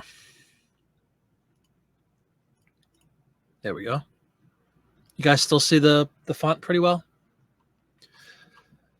All right, what do we have here? Did we fill out all these specifics already? Yes, we did. Okay, let's look at the picture. Just 10 cents, the big dessert and the little price. Little girl up top, pointing out the fact that it's only 10 cents for a box of this putrid product. This is strawberry Jello, and another mosquito is just infiltrated. Absolutely, deal finder. And people are idiots. They fall for this stuff. Like, and I'm not saying that about anybody here. It's obviously a marketing technique that's proven daily that people click for nonsense like that. I don't know why. Those stupid thumbnails are the bane of my existence. You'll never see me do that. I don't care. I don't care if it does get more clicks. It's so stupid, and it just speaks to the shallowness of the viewing public. Why they think that's intriguing. Busting your bucket and whatnot stuff. Yes. No, certainly not. And do you do pictures too prior? I don't remember if you had pictures. I know a few people will actually do photos of their lots or individual items when they list them in whatnot. Yeah, deal finder. I can't stand any of that stuff.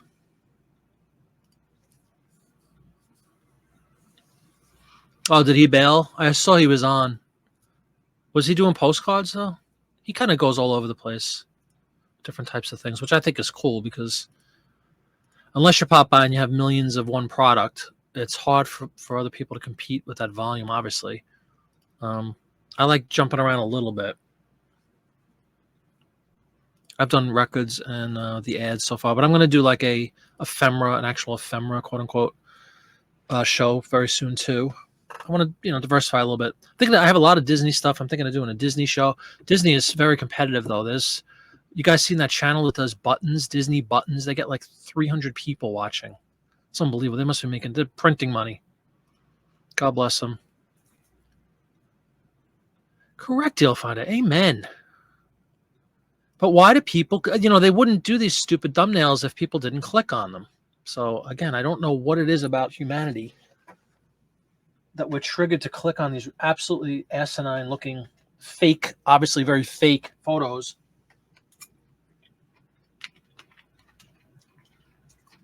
And it's not just the photos. It's the titles. There's a bunch that mirror that use all the same thing in the titles. I went to a thing and this happened. You see that one all the time, or why do people click on that? I don't. Gullible, what a great word. Gullible is right. You got some deals before he left. I don't think his format works. Who are we talking about?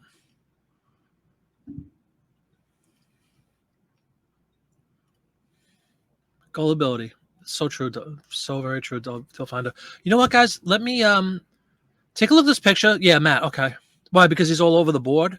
Is that what you mean? Like with different types of stuff? It's hard to build a following doing that. That's the thing. Like I know from the vinyl stuff I've done, there's an absolute vinyl community, and that's all they care about. They're not going to come in if I go out and I do this ephemera show. I know my vinyl people aren't going to show up, and vice versa. A lot of the ephemera guys might not be interested in the vinyl. So Popeye, we talk about him all the time, but he really has captured lightning in a bottle because he's a postcard guy. Obviously, he's the postcard guy and whatnot, and that's what you're going to get when you go to Popeye's channel. And there's a huge audience for it. So he has incredible volume, a following, devoted fans, and great products. So I wish we could all find something along those lines, but it's not easy to do. If you don't put a picture on whatnot listing, they take a picture of your item, and then that becomes the image after your item sells. Oh, okay. Yeah, I haven't taken pictures. I just write like lot 1, and I'll put a little description in it. Oh, I see. Yeah, that's not cool. I can't say I've seen that many of his shows. I've seen a few. Speaking of whatnot, I was just going to say really quickly, I want to set up for Annie's because she's brand new, so I don't have her I didn't follow her yet. And I want to try to do that before we, so when 7 o'clock comes, we can just jump right in. That'll be a lot of fun. It sure did. It worked because you're not being chintzy. No offense to anybody else, but you're giving people a lot of value because you big old fistfuls of cards. It's not 12. There's a lot of volume. What was her thing, Annie? I put a link in there, everybody, didn't I? Right, and then of course the products are better.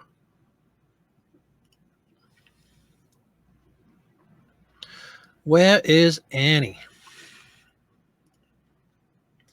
If I know anything about Annie, I know she's probably very nervous right now. But anybody who's done this will shortly realize there's nothing to be nervous about.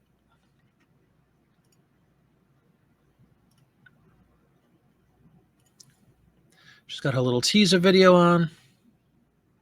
All right, cool. She's got Prince playing for some ungodly reason. All right, we will check in. I have her all set up, so we will check in.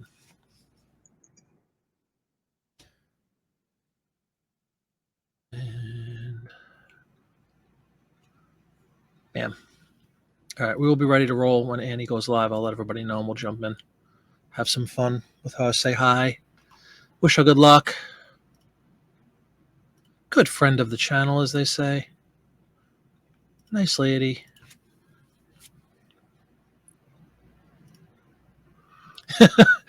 Well, when the numbers, yeah, law of averages says. Almost don't mind Chinese food, guys.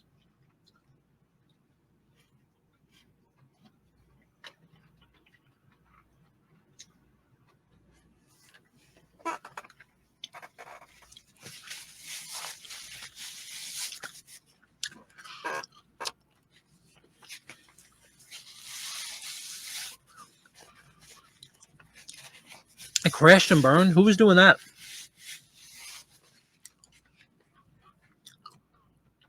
Hey, Rootin, what's going on, man? Welcome. No, she's doing a vinyl tonight. It's her first show. So, do you remember, Rootin? I think you were on when we went into Kristen Royal Squirrel's first show about a month ago. We streamed it here on my chat show. We're going to do the same for Annie tonight. I'm just going to jump. She doesn't know this, by the way, but I'm going to do that for her. We'll check out her presentation skills. We'll do our own little critiques. We'll see if she has any cool records, and maybe we'll even buy some. So everybody, hopefully, will, if you do check it out. I know a few people have sworn off whatnot and say it's the devil's work. I get it. You don't want to keep buying stuff, but it would be nice if you guys could follow Annie because she just started up. And of course, my buddy Travis, as soon as he gives me the green light, we're going to promote the heck out of his whatnot. He got approved, and I think his first show is very soon, is what little birdie told me. We'll have to check out Travis. Travis has a wide variety of things to put up. It should be interesting. I'm curious to see what he's going to decide to go with the first show. Again, for those who might not know, you don't have to get stuck in one. Popeye is postcards, period. I'm sure he has some ephemera and stuff, but he's postcards, right? But let's say Popeye was approved to sell postcards. He can go in and sell I was going to say car parts. That's stupid. He can sell Disney things tomorrow if he wants. He could sell records the next day. You're not like, you don't have to stay in one category. When you're approved on whatnot, you're approved. You could sell anything that's able to be sold.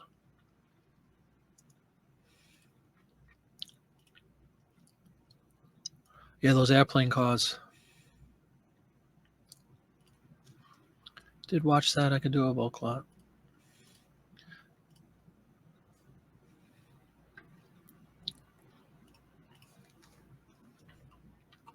All right, I'm going to list this Jello ad really fast, and then we will chime in and we'll check out. We'll just chat and we'll wait for Annie to come on if that's all right. Strawberry.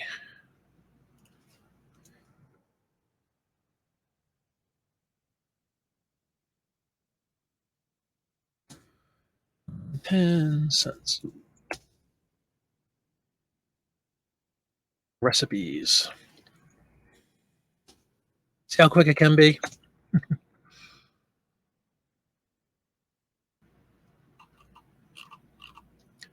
All right, I'm going to list that, and then we'll share the screen so we can check out Annie in 10 minutes, and we could just chat until she comes on.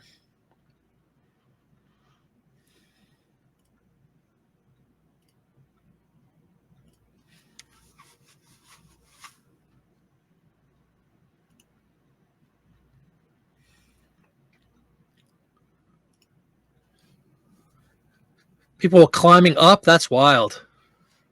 That's probably a really cool image. Just saving a draft for my last ad here.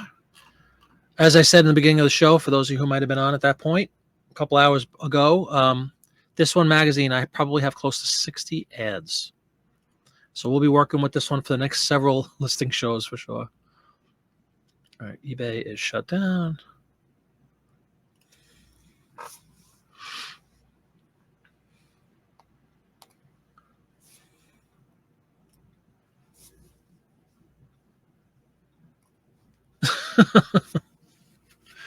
That would be pretty cool to see.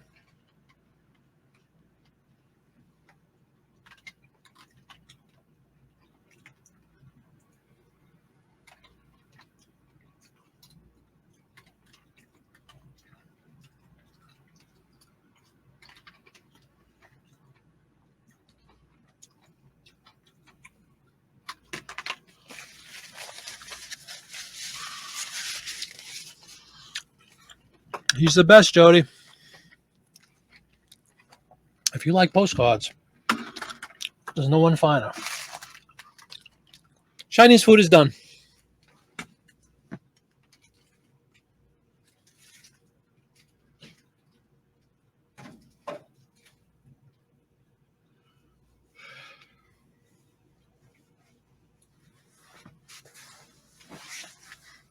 All right, everybody.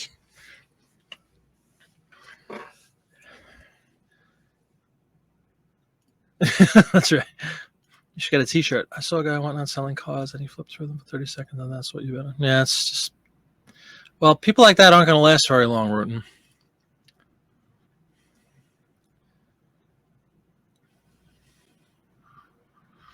I'm intrigued by that title, Lori. And don't forget, you could do a little 30-second video too, like a 30-second video teaser. Along with that alluring title.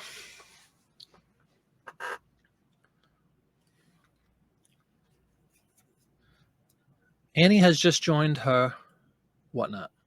All right, everybody. That was Annie's first attempt at Whatnot. There's a lot of learning opportunities, as they say, from these things. And she's not alone, but at least she sold the one. Thank God she at least got something under her belt. And I'm sure she'll improve and change products. She was saying she might do postcards and other things that are a little easier to, and less expensive to ship. It turns off a lot of people. I sell records a lot on Whatnot. And I mean, I never had somebody come right out like this guy did and say it's $9 to ship, but that is what they cost. And that's like $4.50 for an additional. So your best bet, if you're going to buy stuff like that, is to buy several of them. You'll save a lot on shipping. But it is a barrier without question. It's a ridiculous price for shipping because they have to go priority mail. Now, granted, they'll get there in 2 days and they'll be treated a lot more carefully. Like who was just saying earlier about I forgot who said that, but they'd rather have rather not go media mail because of the way that the condition, the way that the packages are handled. I definitely get that. If I'm buying a record, like when I sell my records on eBay, if they're over like $50, I put priority mail as my shipping method, even though it's a little more expensive. I would like to think that the person that's buying wants it arriving in one piece and not have to wait a week for it. Use A6 invitation size. Here we go. You thought we had, yeah, I don't know what was going on there, Rutan. She had the wrong size, but feel free to keep watching it, guys, if you'd like to, but we're going to stop the streaming portion of it. Now I feel bad, like we're giving a bad luck or something, but as I'm sure everybody saw, a combination of things going on there. The records, I think the shipping thing is a real problem. The presentation was okay. Her voice does sound muffled and all that, but these are all things that are very fixable. She has knowledge of a lot of different things. She's very well versed in all things reselling. I guess she tried to dive into the record thing because of it's a very popular genre within Whatnot. CJ, we're gonna have the CJ signal, like the bat signal. Untracked mail, but eBay knows we are screwed for that. And Carl, obviously being Canadian, can you guys participate in what is that called, John? The postcard thing where you ship it for like 50 cents. I can't remember what the product is called. eBay standard envelope, right? Can you use standard envelope in Canada, Carl? Is that an option for you? Again, Jody, thank you very much for your purchases this evening. I hope you love them. They'll be going out first thing tomorrow morning because I got to jump to a Beatles show tomorrow. I'm leaving at about 10. So I'll make sure they get to the post office before I go.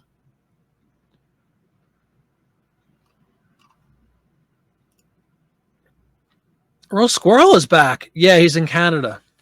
Oh, Canada. We don't have access to a fancy dancy. Hey, you know what? All right, Earl Squirrel. Did you miss? We were just we pulled the same trick we did for you to try to give you good luck with your first whatnot. We were just watching Annie. She went on at 7. She's doing records tonight, and we held out for 35 minutes or so. You had a whole eBay standard envelope post written out. Had?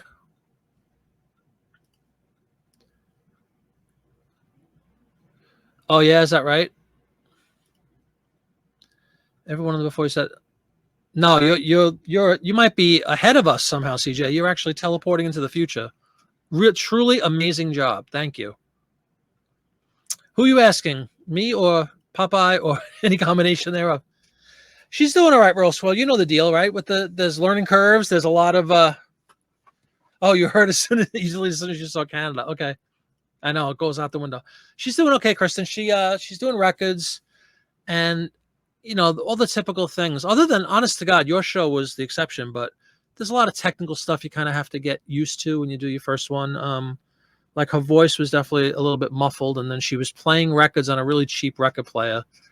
And when she put a record on, it would completely drown out her voice. And I think she sold one so far. She put up about 10 or so. It's a tough gig.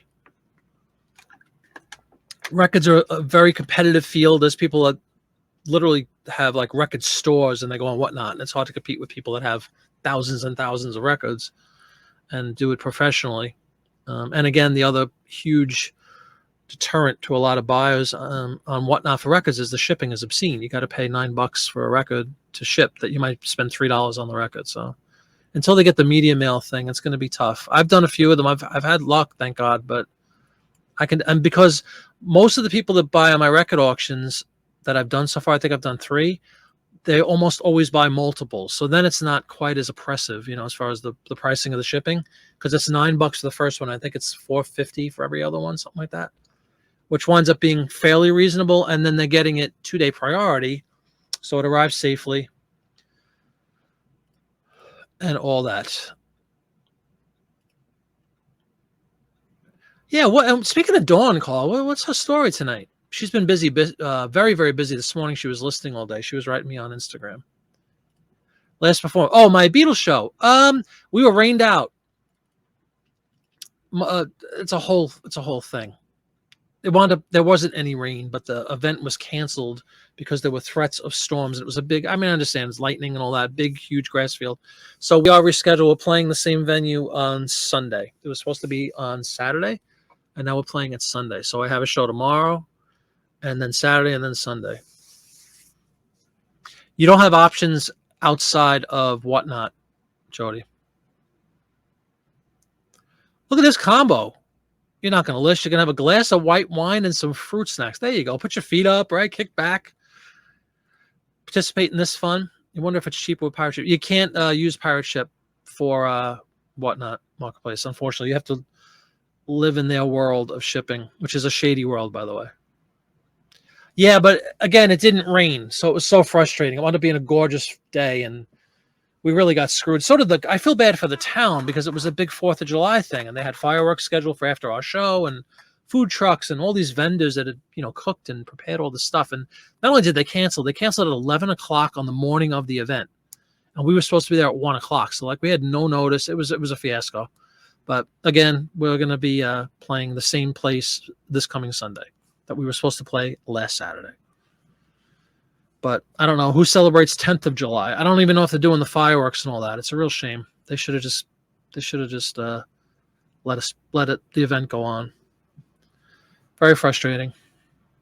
Tomorrow is rain or shine, thank goodness, because it's an outdoor venue, but they have actually for Carl and the Canadians, we might be playing in a hockey rink. If it does rain, they have a hockey rink within, actually right in back of the pavilion where we're playing. So if it does rain, we'll just shift indoors for tomorrow. So and then Saturday I'm playing in the theater, so weather again not a factor. And then Sunday is back to the scene of the crime where we were supposed to play Saturday. Mosquitoes buzzing around my microphone. But yeah, guys, that was a little peek into the wonderful world of Whatnot. And for better or worse, she's I think she'll be fine. Like all of us, the first time I turned on my camera, it was upside down. I couldn't figure out how to fix it. So it's all that kind of stuff. Just you get used to by doing it. Like everything else in life, you keep doing something. I'm trying to kill a mosquito. Yeah, we have a lot of shows. We have the 3 and 4 days, and then we have like a week off, and then we play. I'll tell you. Like I have a show that the 24th, the 26th, the 27th, the 28th, the 30th, which is in Williamsburg, Virginia, which is like a 5-hour drive. August 2nd, August 4th, August 6th, August 9th, August 11th, August 14th, August 20th, August 23rd, August 24th, August 30th, August 28th, 30th, 31st. And that's all before Labor Day. So a lot of shows. But that's what I do. I can't wait. I just hope weather is our friend. There's nothing we could do about inclement weather. But yep, busy is how we like it. Yeah, there's no practicing at this point. You'll find and that's not sounding cocky. We're a Broadway show or a Broadway production of Beatlemania. And we've all been doing this forever, and there's nothing to practice anymore. Like you just have to. The only practice, quote unquote, would be like if we want to add it, which we are doing actually tomorrow. We're adding a couple of new songs that we don't usually do. So the practice will just basically be in sound check. We'll just say, okay, we're doing this, and 1, 2, 3, and you go to the poll and you say you have the high harmony or low harmony, things like that. It's not, but we don't have to get together as a band and practice because we do the same sort of stuff forever. And we're all big fans, obviously, and know our stuff. So.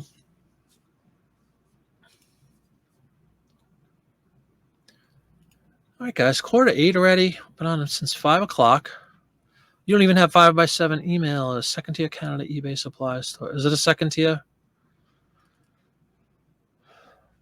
Carl, do you have a video on shipping Canadian Post in general? I think I saw one on your channel. Like all jokes aside about it, it really is a hassle, isn't it? It's very, very different than the U.S. Even though you're so close physically. It's a shame that it's like they make it so hard on people. I know with Dawn, obviously, and she's purchased. We purchased something from my wife did from her Etsy store, and she ships out of Buffalo. She has some kind of I don't know what's going on, but she has something in Buffalo, so at least it's domestic. And then she goes across the border, I believe, or whatever she's got to do. But I know she talks about it too, how frustrating shipping can be and how expensive it is. I'm not even going to say the name, but watch CJ go into action, boys and girls. Watch. Done. Annihilated before it even hits live. Great job, CJ. Yeah, man. Again, I'm not trying to sound like a cocky idiot here, but it's the truth. We don't practice because we play constantly, and we've been playing these songs for, seriously, 40 years in my case, at least, of playing. Not in Beatlemania. Beatlemania has been since 95-ish, 96, I think I started. So 20-something years with Beatlemania. But if you don't know them by now, you're never going to know them. You have a shipping? Cool. Yeah, I thought I saw that. Check out Carl, everybody, on YouTube. I understand he used to do listing shows all the time, but I think he's taking a little bit of a break. You were saying just to catch up with some inventory, I think you said, Carl. But do check him out on YouTube. I'll put a link in there for Carl. He's Canadian, but don't hold on against him.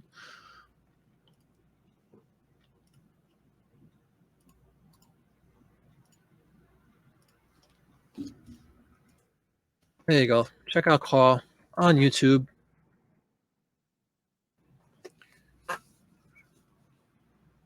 '80s play, wasn't it? You mean Broadway? It was 77, 78 on Broadway. Beatlemania, the Broadway show. You need to list more before you're allowing yourself. That's a good idea, yeah, because I understand that totally. You can easily get distracted by doing this kind of stuff, right? And spending hours and the Whatnot shows. But at least you're making money doing that conceptually. But I definitely understand the sentiment. Oh, you're welcome. Absolutely. Yeah, check out Carl, guys. He's got a cool channel. A lot of videos. And if you are at all interested in hearing the horrors of this Canadian postal debacle, he has a whole video about it. It's a shame that it has to be so different.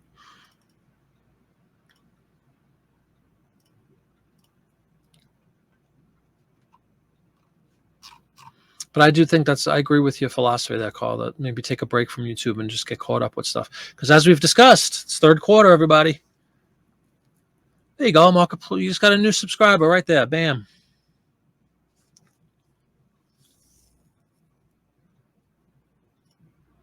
Thank you for joining him, Jody. He's got a good channel. I really enjoyed watching his listing shows too.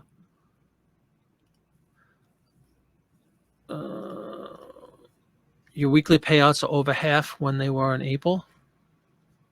Over half? Yeah, and everybody also join Jody on Marketplace Boutique if you have a second. Both great channels. Absolutely. And Jody, you're in Michigan, did you say? I think it's in Michigan. Correct me if I'm wrong. I'm sorry. People all over the country and the world in the cases of Carl. Yeah, exactly, right? It's nice to hear, but it's genuine, you know? It's genuine. Trust me, people are lazy, in case you didn't notice, and they wouldn't take the time to say that if they didn't mean it. They'd be too lazy to write. Just look at Kristen. Instead of listing, she's relaxing, having some, what was it? Fruit snacks and white wine. Salud.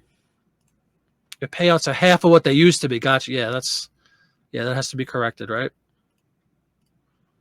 So list away. How many items do you have in your store, Carl? And do you focus on anything specifically, or are you kind of all over the board?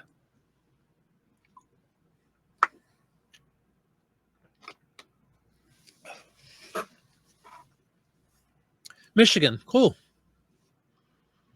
Yeah, so you had a very peaceful video where you just, I think it's you and your dog, and you're like in a canoe or something in a lake. I was like, talk about a Zen video. It's just like silence, and she's like rowing through some lake in Michigan. It's kind of cool. I like peaceful videos like that.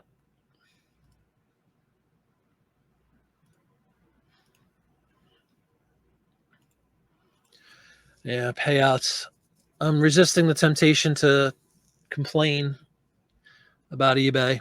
I think I dabbled in it a little earlier in the show just for a couple of seconds, but I quickly pulled back from that because it doesn't get us anywhere.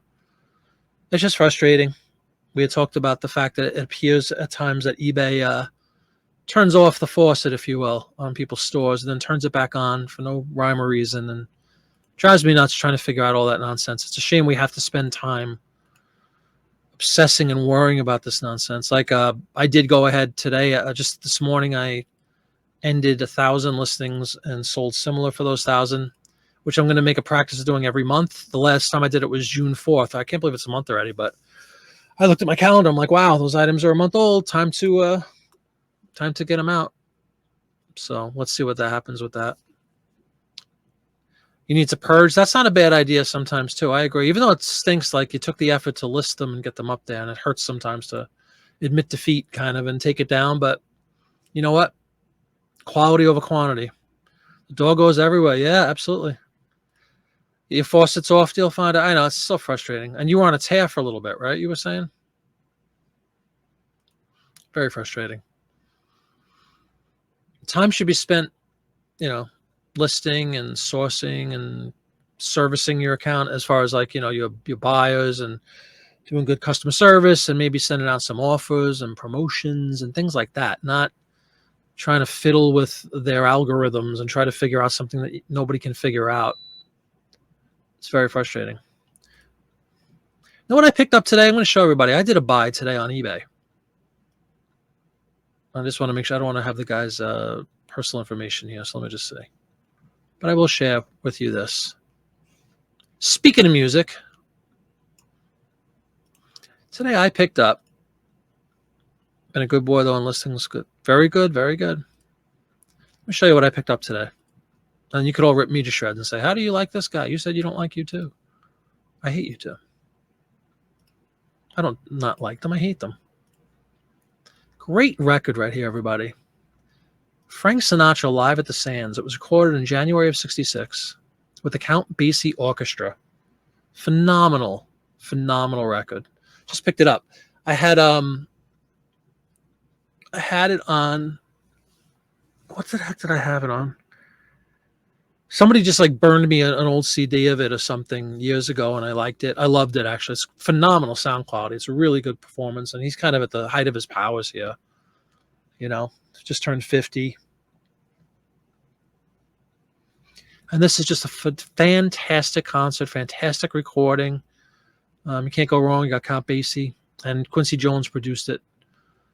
Sinatra loved Quincy Jones. Kind of gave him a start, actually. But anyway, $10. How could you go wrong? Brand new, in shrink, sealed. So I'm looking forward to getting that. I'm really excited about it. To have a proper recording of that. Talking about Francis Albert here, John, I hope.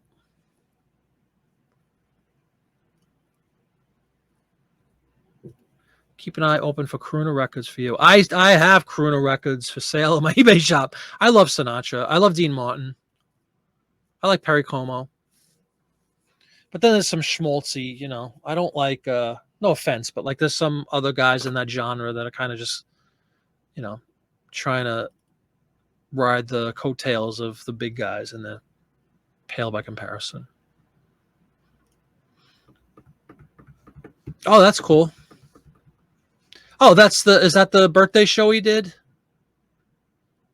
Because this actually, they say this show, that's in the beginning, the announcer comes on and goes, "A man and his music," and he says the music is from Count Basie and his orchestra, and the man is Frank Sinatra. So I wonder if it's the same thing. Because I didn't know if there's a video of that, then I need that. What are battle beasts? I'm sorry, I don't know what that is. What they are? Toys? Sorry about the mosquito, guys. If you see my hand, it's because I'm trying to exterminate bugs. What are battle beasts? Toys of some kind? For his 50th birthday, he had a show. I don't know if they called it The Man His Music, though. Cool, I'll check it out. Is it on YouTube, Bruton? Probably. Everything's on YouTube now. Little toys, okay. Yeah, I don't know them. But I'm sure they're valuable. But I really am psyched. I don't often buy on eBay, but when I do, it's going to be Sinatra. No.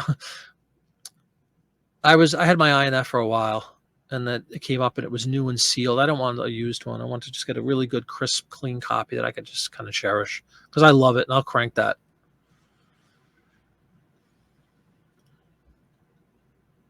Sinatra. Yeah, absolutely, John. Gotta love Sinatra. Like anybody else, I mean, there's some periods that he gets a little bit, so I saw him at Garden State Arts Center, John, in Jersey.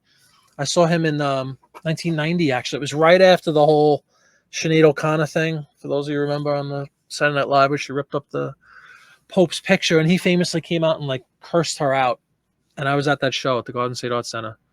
But it was sad. I mean, it's weird because now you think he was only 74, but he seemed so much older, and he was forgetting lyrics and all that kind of stuff. Songs he'd been singing for 50 years already, 50, 60 years at that point. But it was still great to see. It was Sinatra, So I'm glad I got to see him. And his son was conducting. He was also died, by the way, young. Frank Sinatra Jr. was conducting the orchestra. And it was just a great experience. And there was moments where he was absolutely spectacular. But there was other moments where it was like, you felt bad for him. Hi. Sorry about that, everybody. Yeah, somebody called me and it cut my thing out. Any other tales of woe about eBay, Etsy? Does anybody sell on Etsy? Or are we all eBay people and whatnot people here?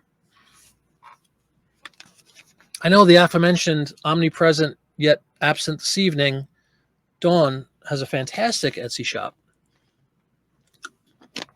Jody, do you have an Etsy shop, Marketplace Boutique? You seem the type of personality, at least on YouTube, and your pretty things that you show, that you probably should have one if you don't. If you do, let me know, and I would be happy to promote that as well.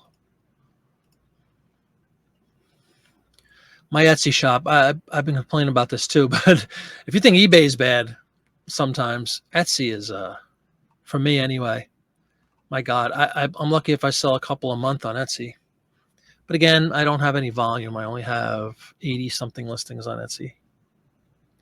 Yeah, go for a call. That's what this segment's all about. Ooh, look at all these. I wonder if I froze. Hold on. We can hear me. Okay. At least it wasn't like the Tony Bennett show. Oh, please. No comment there. Poor Tony Bennett. He's not doing well. So if you have any Tony Bennett items, which I do, he has dementia. And he retired. You're only on eBay Deal Finder? Okay. It's been buggy. Won't find stuff I know for sure is on me. Oh, so when you search for things, it just doesn't find it? Yeah. I mean, she actually has a good voice. Tracy, thanks for stopping in.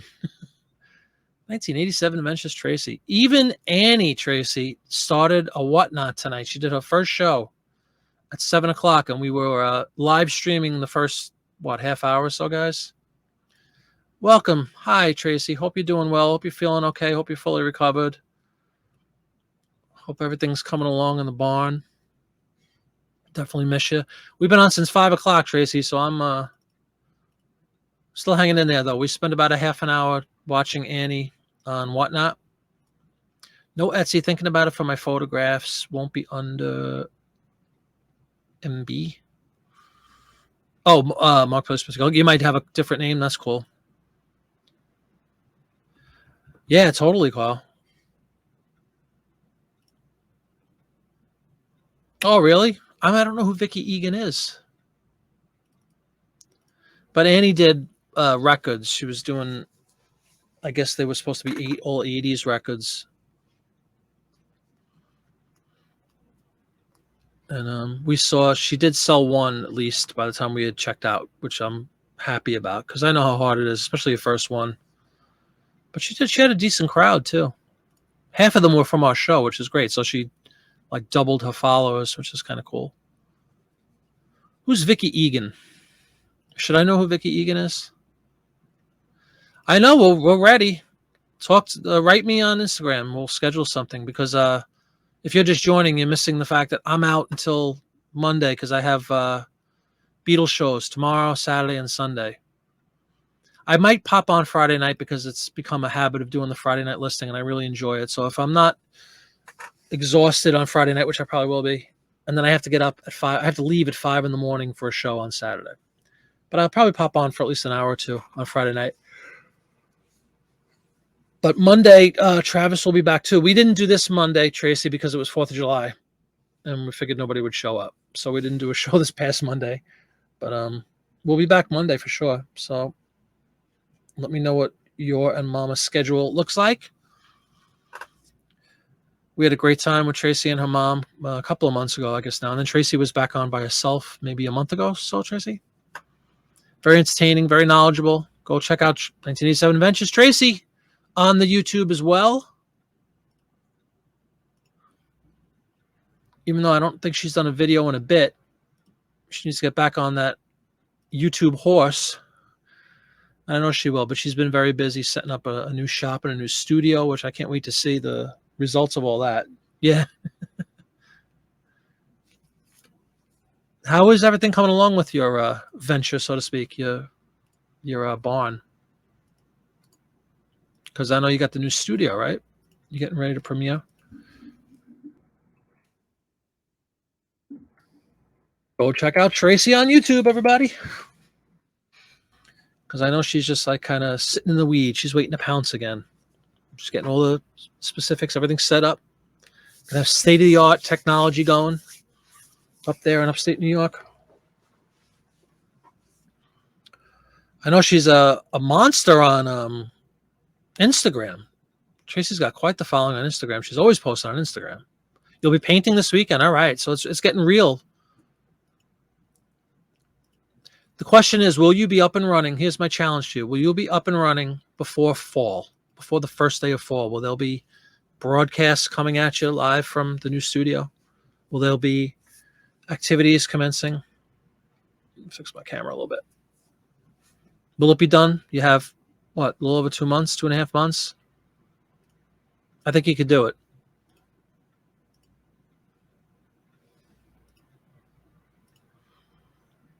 Congratulations. That's good. That's a good sign. Because before you know it, it's going to get cold again. It's like our summers up here, folks, is, basically it's just July and August, a bit of June. But like, not even exaggerating, in May, I still had my heat on. I have like a little portable heater in the basement down here. And we had a portable heater going sometime in mid-June. It was like 38 degrees still. It's just absolutely ridiculous. Now it's warm to hot, but it'll end again in the middle of September. It'll be cold, cooler again. We have such a small window of warm weather. It's a joke. Lots of juggling. Okay, no problem.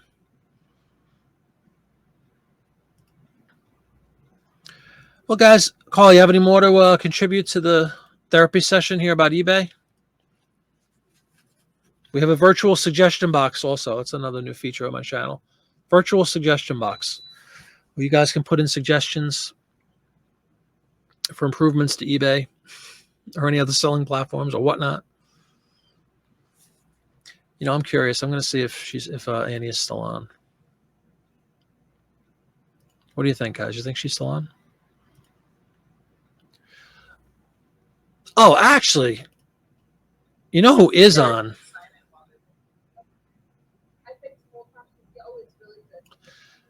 Where is my boy Rootin? Okay, so I'll sign that. You good now? Okay. Rootin, are you still here? Popeye, you still here? I'm going to show you somebody who's on Whatnot who you might not realize is on Whatnot. But you got to let me know you're here first. Molly. I want some Molly. Let me know if you guys are here. Rootin's still here. All right. John, you here? Talk about... All right. You ready, guys? Guess who's on Whatnot? Lori might know, too. Lori probably knows. Ready? Do you know who that is, ladies and gentlemen? I was going to do it as a giveaway, but I haven't listed it yet. Do you know who Chuck Negron is? Kristen, do you know who that is? Chuck Negron, folks, from Three Dog Night. Oh, yeah. He sings One is the Loneliest Number. He sings Joy to the World. He sings a lot. Isn't that cool? He does a Whatnot show. He just turned 80 years old in April, I think. And he gives away, well, it doesn't give away, he auctions off signed items. Three Dog Night, Popeye. Joy to the World. He sings Joy to the World. One is the loneliest number. That's all Chuck Negron. He unfortunately had quite a checkered past with drugs and stuff, and he got kicked out of the band. He was like the star of the band, basically. Yeah, he just turned 80. He sells Chuck Negron, but you could see, if you see his nose, he has breathing tubes in there. But he really does look good. I've watched him the last couple of weeks. He does every Wednesday night. He's out west. But he gives away like autographed records, Three Dog Night records. And he's Three Dog Nightmare. Songs like "Living with the Jones," when you're addicted. Ooh, somebody said hi to me. And, everyday people. All these songs made sense in conjunction with the book. Yeah. And of course, he's one of the. They had 3 lead singers, and he was one of the big ones. Everybody knows "Joy to the World," and that's the man who sings "Joy to the World." The long road back. One of the first records I ever bought in my life was a Three Dog Night record. They were meant for the book. In '73 at Corvettes in Staten Island. But the book people and the record company had different time schedules. But it's cool. He tells stories about his past in the band, and they were immensely from '69 to '73. I think they said they sold more records than any other band in the world. For that little brief couple of years, they were huge. Congratulations, Don Seeker. And this is the back. This is at my stepfather's, not my stepfather, my father-in-law's home in Malibu. I just think it's so cool because here's somebody like, that's so famous. This is my old band. And he's nice. You could write to him and say hi, and he'll talk to you and everything. Yeah, it really is cool. Yeah. But he was like in drug rehab for years, and like he lost the whole. He lost a lot. A lot of fame and money. Yeah, isn't that awesome? And there's really some nice pictures inside. And, He's a New Yorker. lyrics. Are there lyrics? Botox, man. No, that's just.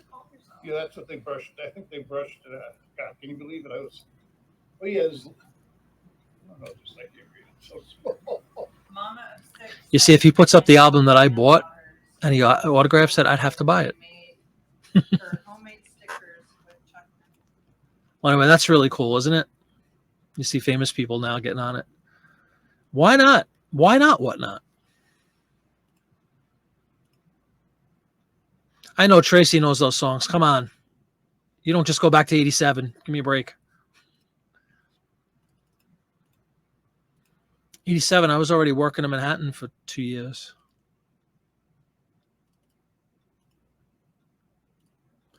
All right, guys.